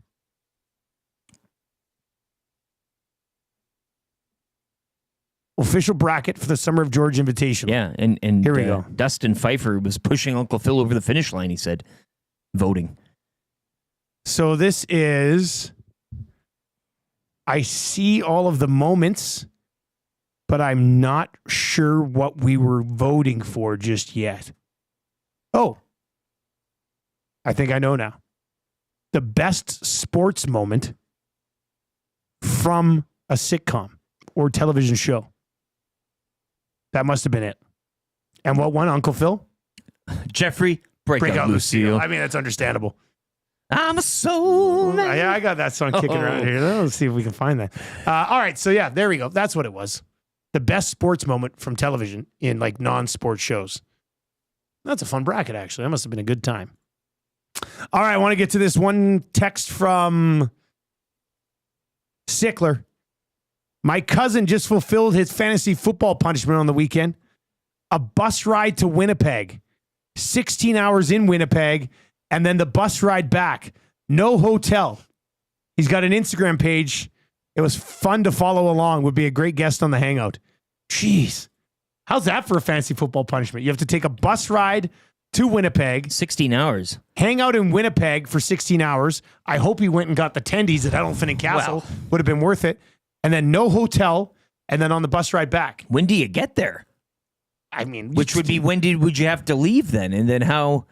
Because you want to spend Winnipeg out those 16 hours. I'd want as much daylight as possible. I'm not in a hotel.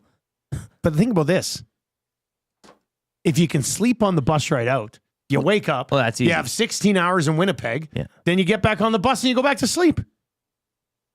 I personally wouldn't want to do this. But no hotel, and you're rolling in at 9 p.m. That's tough.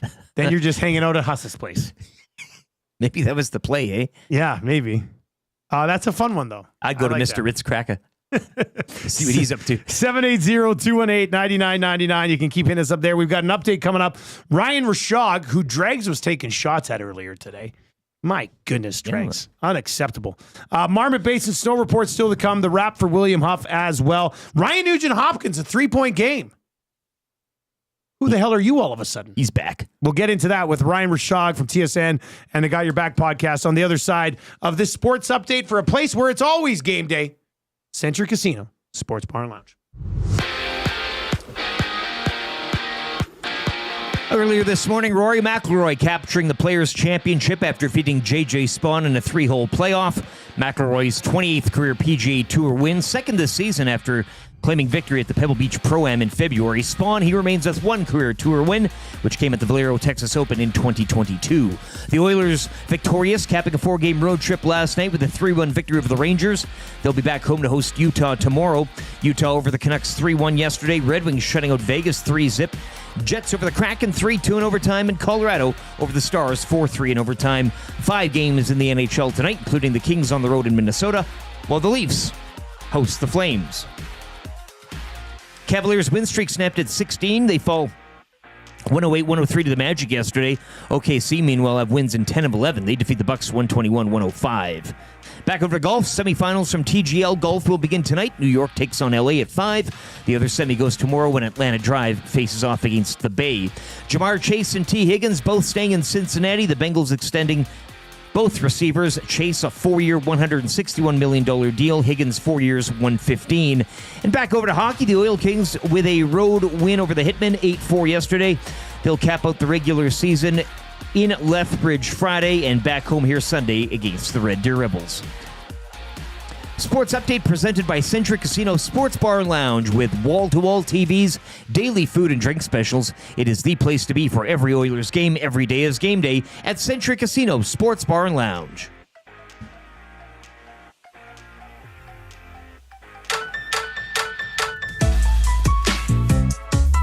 Timberlake rocks. Is that a mandate of yours? God, what are we talking about here? Good question. Can some of it be about sports? Yeah. All he needs to do is just get in front of people and state his case. If they had the mandate from the people, blah, blah, blah, I don't know where that information came from, but I would question it. Time for the morning mandate with Ryan Rishaug. This is what sports broadcasting is all about. You know what? That may be a good point, Ryan.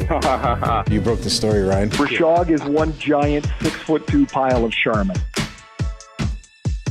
8:32 on the Nielson Show. Thank you very much for being here today. If you're watching over on YouTube right now, sub to the channel if you haven't already. And we are 44 likes away from changing 300 today. So hammer the thumbs up for us over there as well. You can text us anytime. The Parachuters inbox at 780-218-9999. And you can text us. Yeah, keep those texts rolling in. We'll get to a few more of those. Text of the day, sound of the day, all coming up. With the wrap for William Huff, Marmot Basin Snow Report still locked and loaded here as well. And right now we're going to dive into it. Don't see any green, though. At least from the... we have to pinch Ryan Rishaug on this He's gonna have St. to get Patty's Day, hey? It's Ryan Rishaug from TSN, the Got Your Back podcast. You're not wearing green today, Shoggy? I forgot as well, buddy. Don't worry about it. Yeah. Get out of here. No pinching me. No pinching me. I'll tell Randine to give me a little pinch. There you go. Do you see Rishaug? Did you see? Yeah, I was trying to look at kind this of... shirt here. That's us on Eric's shirt back in the day. Yeah. Me you and were you? very young. I had a chin strap. I was very young. It was an outdoor scrum. And Titch? An outdoor scrum. Where's that at?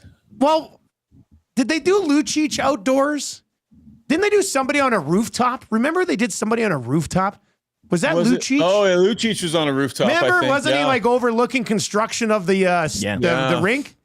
I think that's what it was. Look at those totally normal hairlines. At least the one on there, right? They're just just in a normal place. Oh, man, I miss those days. Well, looking good there, at least on the shirt. We have the shirt. Yeah, we always have the shirt. Came back up here with the chin strap for the month of What's charts. What's Drake's getting chirpy about? Did you hear this? Did you hear what he said? I try not to listen to him whenever possible. Yeah, he said because he had the GM meetings. He goes and down at the GM meetings here, which is not an assignment Ryan Rishaug gets anymore. We go with the more low maintenance Gino Reda. Can you believe that? Every year, well, he does this every year. You don't recall. He gets chirpy every year about the fact that I'm not at the GM meetings, whereas it used to be a gig that I would do. It's I'm happy that Gino gets to do it. It's a nightmare travel scenario to get to Florida from here. It's turned into like an 18 to 20 hour travel day, a lot of days. And we're getting close to playoff time when I start traveling. So yeah, I'm good kind of letting that one slide. Well, then the shots are not necessary. Simple as that. Well, no, not really. I mean, for him, like those guys in Toronto, they get on a flight. It's like a couple hours. It's a direct flight down. And then they stay in the nice hotel, right? They stay in the hotel where all the GMs and everybody stays. And, camera guy and I are out in the boonies. So we got the longest travel days. You're in the same hotel, are you not? No, longest travel days, longest work days, basically putting the most work out of everybody down there. And they do the most complaining. So I'm not going to lump CJ and LeBron in here, but like the extent to which Dregs has turned into a poodle in his mid 60s is stunning. So I'm good with it. On the show today, Got Your Back podcast. They did one last night, obviously. And of course, the TSN. The Oilers Shockey, what'd you think of the 2 wins this weekend? And get the overtime win against the Islanders, and then Arvidsson gets one in the third last night to kind of lock up this dub against the Rangers, salvaging what was a sketchy road trip to get started. What's the overall view of it coming home, though, now? Building. Just build it back. Just slowly building the quality back into their game. I think that it's been gone for a little while, and I think that, obviously the road trip started very poorly. But these are the types of wins that you can start to put some of those building blocks back into place. So there's a few things that go right for you. Stuart Skinner out-duels, pretty good netminder at the other end. That's a little bit of a building block for him. Ryan Nugent-Hopkins produces some offense. It's been a tough year for him, confidence-wise, offensively. So that builds a little bit back for him. Victor Arvidsson feels like a goal scorer again. That's a couple times in 5 games where you want him feeling the way he's feeling right now as you head towards playoffs. You're building that. Jeff Skinner puts in another solid night. Connor McDavid scores a goal scorer's goal. So just little pieces. And then on top of that, guys, you don't give away a lead. You head into a period with a lead and you hang on to it. And I think that builds a little bit back too. So small little building blocks, boys. Based off that, and we went through this exercise, Ryan, a couple weeks with the Ducks coming home and saying, oh, it's a Duck. And then what happened? So what would you say fair expectations for this homestand here? Utah tomorrow with the Jets. That's a tough one Thursday. Kraken Saturday and the Stars then a few days off next Wednesday. Yeah, I think you got to win 3 out of 4 of them, or at least pick up points in 3 out of 4 of them, I would think. Like Utah as a team, Edmonton should beat the way that they're wanting to play right now. Winnipeg is a great test. That's a nice measuring stick game for them. Seattle's a team that you should beat if you're the Oilers right now. And then the Dallas Stars are going to be a stiff test. So 2 stiff tests, 2 games you should probably win. I would say if the Oilers are trending in the direction they want to be trending in, they can grab 3 of those games or at least points in 3 of them. Is that fair? I think that's okay. So. Yeah, we were joking about it earlier. Like, let's just say they went 2-2, but the 2 wins were against Dallas and Winnipeg. That would be viewed differently than if they go 2-2 and the wins are against Seattle and Utah, right? So, well, I mean, it would be viewed here. differently in that, are they ready?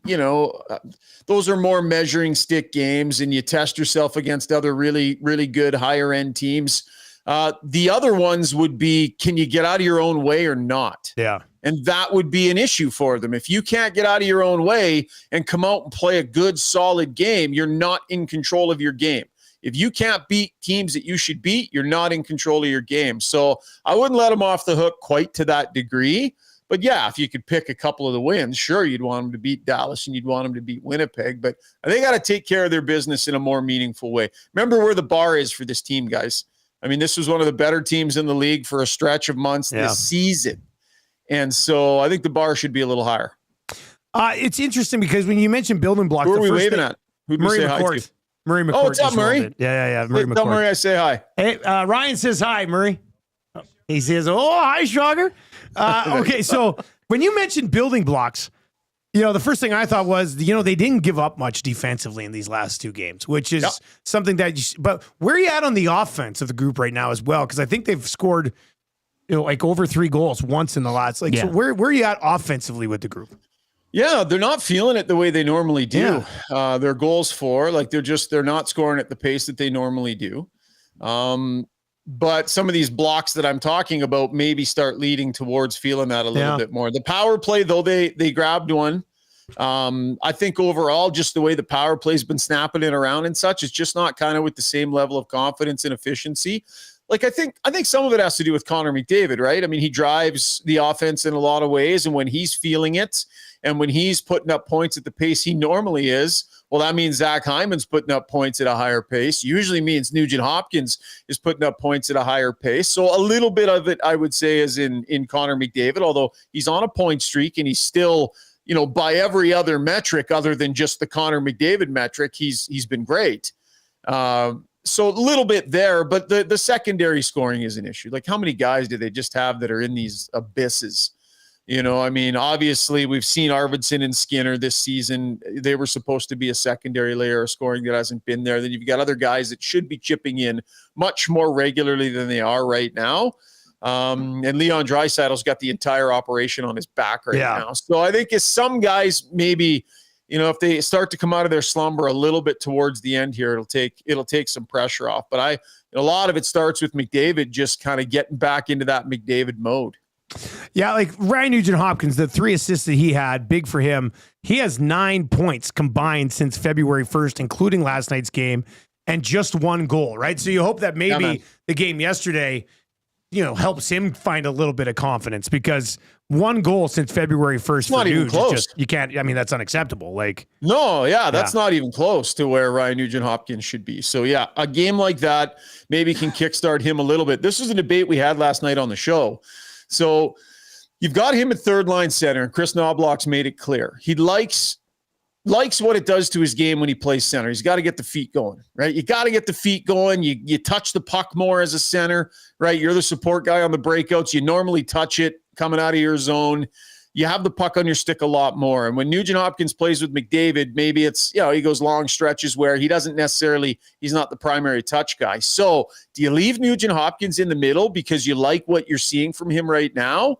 My belief is they're going to play Nugent-Hopkins in the middle and help him rehabilitate his confidence in his game, give him those puck touches, get those feet moving again, and then he's going to land right back on Connor McDavid's wing. Yeah. I'm not sure. Brownie didn't think so, but it'll be interesting to see how he handles Nugent-Hopkins as a center. He thinks he might just leave him as third-line center? Well, that's the thing. So you got Henrique up. Yeah. But Henrique's got to produce on the wing. He's going to have to do something here and get going if he's playing with those guys. Otherwise, get Nuge's feet moving, get Nuge's hands going, get Nuge going to the middle of the ice, right? Let him play center and find some of that. Give him good, speedy wingers, and then get him back on McDavid's wing, feeling better about his game. Where would Trent Frederick fit in today for you, Shoggy, looking at this lineup as it stands this minute? And maybe, I guess, what time is it in terms of his timetable? Yeah, guys, the bar is so low to be a top 6 forward on this team. I know. The bar is so low. And so what I'd say is it wouldn't surprise me if he got a little bit of space to find his game, right? Missing 2-3 weeks is tough. So I don't think you drop him next to Leon Draisaitl in game number 1. I think you bring him back, you let him work it in a little bit.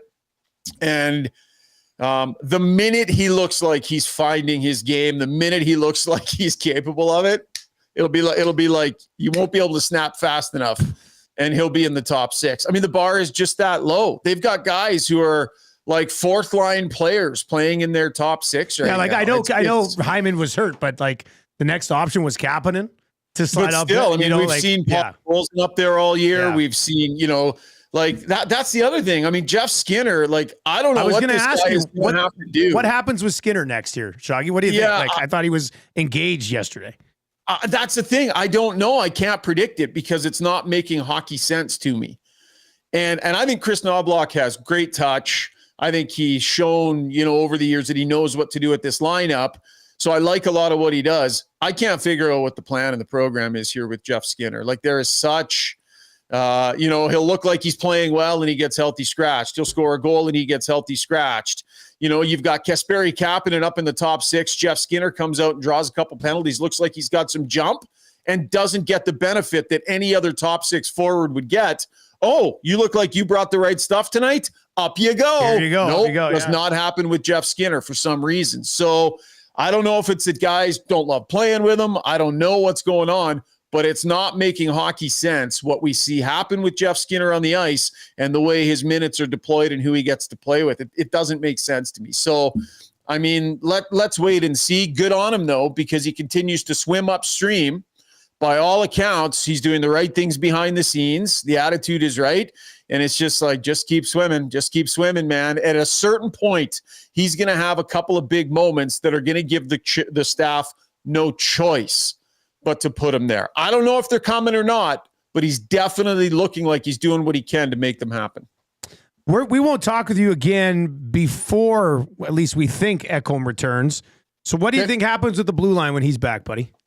Yeah, isn't this interesting? Because, and Strud's had a bit of an issue with this, because if your plan is to play Darnell Nurse and Wallman together, why haven't you been playing them together, to keep them ready so that when Ekholm comes back, he slides back in there with Evan Bouchard, right? This Bouchard-Wallman pairing, though it's had some good looks and they've won a couple of games with it, Struddy's sort of like, but but now you got to mix everything up as soon as he's back. I think this staff is in a position where they're looking at their roster going, how do we win a game tonight? Not how do we make sure things are super smooth next week. So I think they're just putting together the blue line they think gives them the chance to win. Last couple of games it worked. But to me, I can't imagine a scenario where Bouchard and Wallman would stay together. That just would make zero. I don't necessarily see that. Ekholm and Bouchard have been the pairing for years now. So I would think you would go back to that. I think that's probably where they have to go back to it. And then Wallman with Nurse? Yes. Yeah, okay. Yeah. And we asked Wallman about playing his right side. We asked Knobloch about Wallman playing his right side. We've seen it here recently. He can handle it. We'll see, how comfortable he is and how good it is game over game, but they're willing to do it just as much as they are willing to do it with Brett Kulak, I would say. Shoggy, good stuff, buddy. When's the next Got Your Back drop? We will drop one after the game against Utah tomorrow. Then we got a Struddy's World Wednesday, then another one Thursday. So after today, we'll have 3 straight days of content for people. Beautiful. Good stuff, man. Thanks for the time. All right, boys. Take her easy. Have a great one. Yep. There you go. That is Ryan Rishaug, who was probably in the golf simulator watching the Players' Championship today. I would think. Yeah, you got to watch it from the sim. You got to watch it from the sim. I mean, what you should do is just set it up on the screen and just hit into it. And even if it's not your shot. That's what I would do just for fun. Playing with the boys. You know what? I stepped into that golf simulator at Boston Pizza on Friday night. Curtis was playing with a couple of his buddies, Curtis and BPs, and I was just watching. They're like, "You want to take a swing?" And I thought I'd get out of it by doing the old, "I'm a lefty, don't worry about it." They're like, "We're left-handed." Oh, damn boy. it! So I took 2, and look, that thing is as realistic as they come because I got under 2 of them. They went like 119 yards directly to the left. I was just like, damn it, I suck on sim golf too. So that was a buzzkill. That was a buzzkill. But hey, who needs to be golfing when you can be up at Marmot? Hey.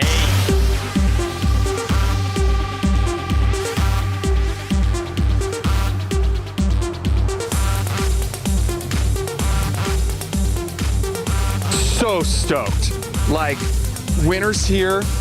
I'm stoked. You stoked? I'm stoked. Just I'm so stoked. Yes. I mean, it came down last night, what, a good 5 inches? Last night, I think so. Something like that, and a couple feet the day before. You've got a 5-foot base with 5 inches of freshie on top.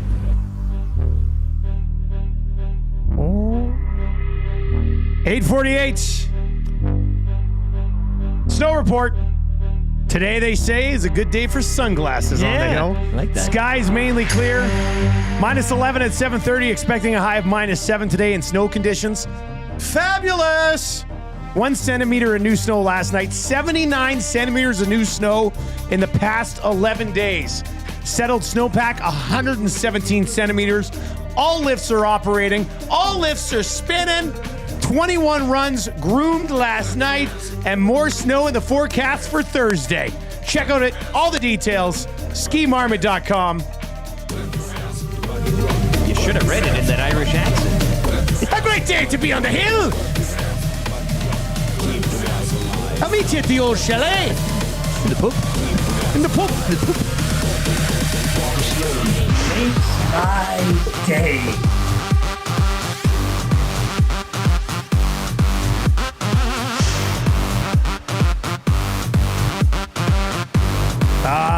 Makes my day indeed. Let's get into the wrap for William Huff. I just got to text somebody our address. I still don't remember it off the top of my head. I just Googled Synergy Spa. That's what I just did. I Googled Synergy Spa. I'm copying the address from You can't there. miss the sign. I still can't. It's not even a hard one to remember, but I just can't remember. I got to put it in hockey terms. It'd be like, who wore number 40? Oh, no. Get it tattooed. Yeah. Down the hall here. Hey, that's what it is. All right, what did we learn on the show today, boys? The wraps for William Huff. If you want the best looking place in the biz, go see Bruce and the team. They've been doing this since 1952. That's a lot of years. WilliamHuff.com. Well, we got to enjoy some live sports on the show today, which was pretty fun. As I said, fun. I wish that there was an aggregate 3-hole playoff every morning. We could just kind of, and two guys going to. Rory McIlroy takes home the purse, $4-point-something or other $1 million, Players Championship. Not a good morning for old Spawn, hey? Somebody, I think a couple of texts, Spawn, he ain't no leprechaun. Oh, there's got to be a good Spawn. Yeah. That was... Because you could have argued he went in the drink there, but then hole 2, I mean, with Rory going off, that was the third hole. Yeah, that was the third. You could have put the at least made it. Somewhat. Putting it in the drink on 17 killed him. But let's be honest, it really started to fall apart on 16. His first shot goes into the rough. His second shot comes out of the rough into the sand.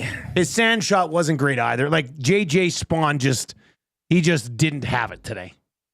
Did not have it. And you called it in their demeanor and body language prior to teeing off. I mean, Rory's now 4-2 in playoffs, and that was his first one. Yeah. I mean, there was no way he was going to beat Rory today. That got to get a little wet. That was not going to happen. All right, let's get to your sound of the day today. Let's see here. Why not? Yeah. For the Irish fans out there. Football.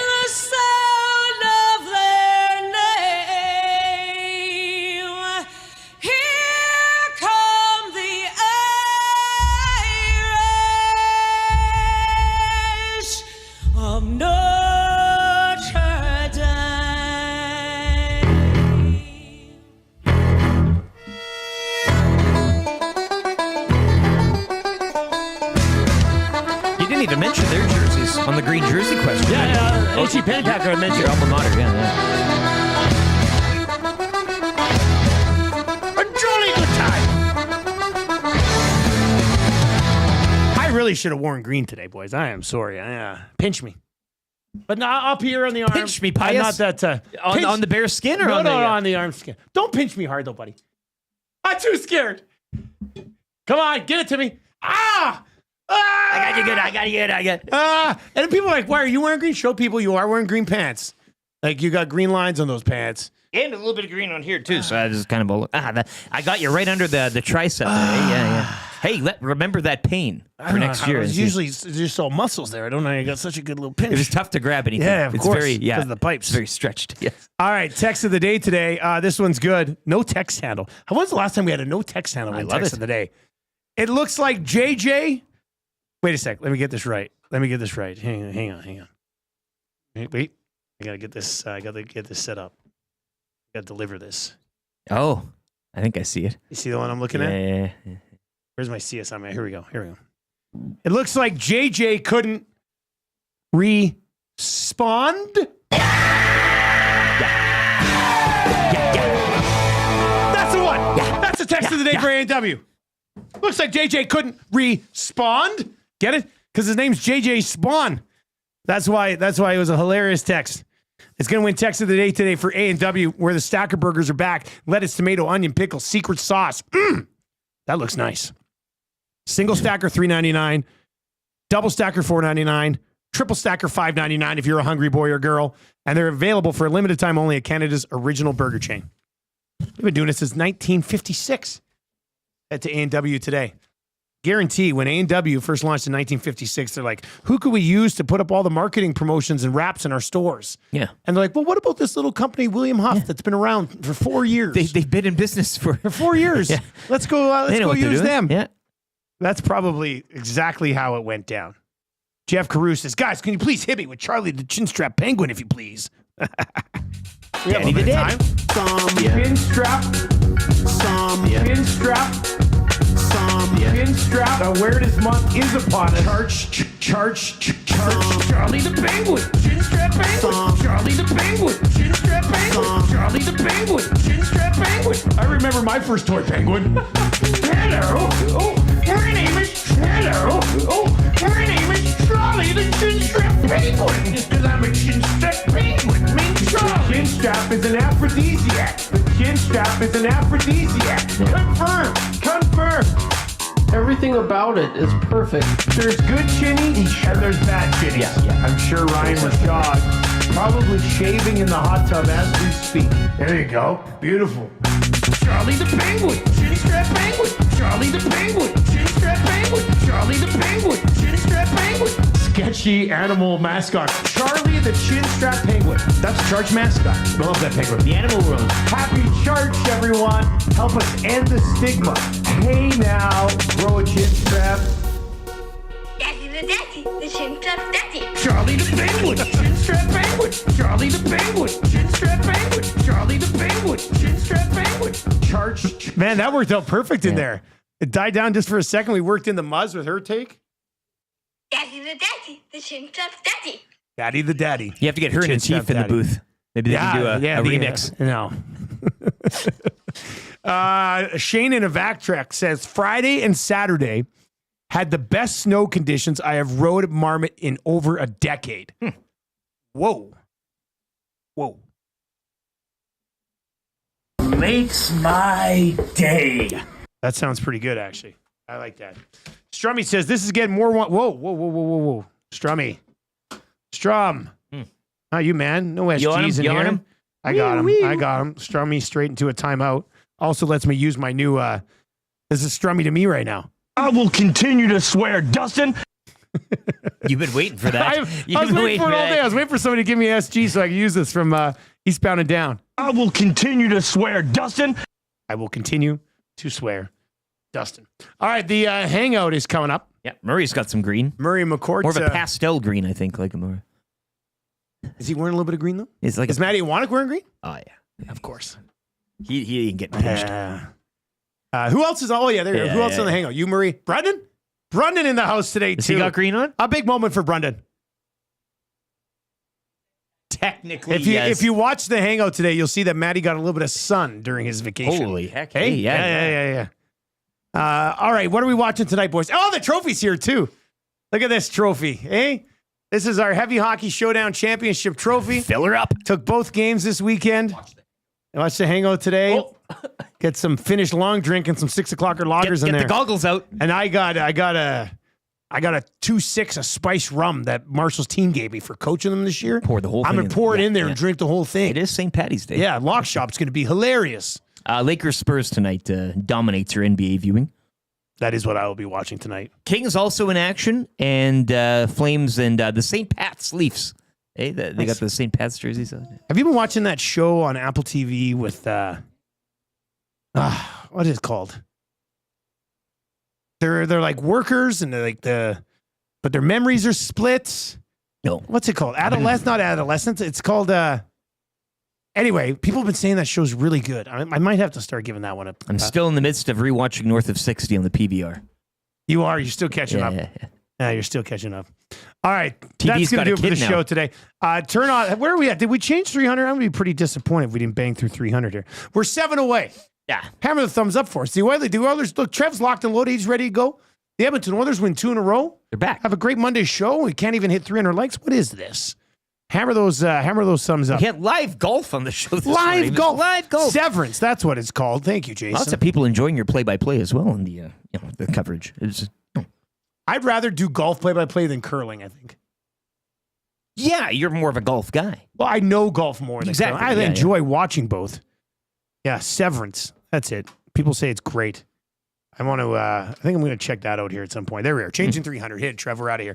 Hangout's coming up next. Turn on autoplay right over here on YouTube. Take it right on over to the Hangout. Matty Iwanek is back from vacation. Brendan's going to be in there today. And, of course, Murray McCourt as well. Hernan Salas is going to join me on the oil stream today, which is exciting because Tommy's off. So we'll have Hernan. Oh, Zola just texted us, though. What is this? Is NHL ownership rankings. From Kelly's already? Interesting. Daryl Cates, 22nd.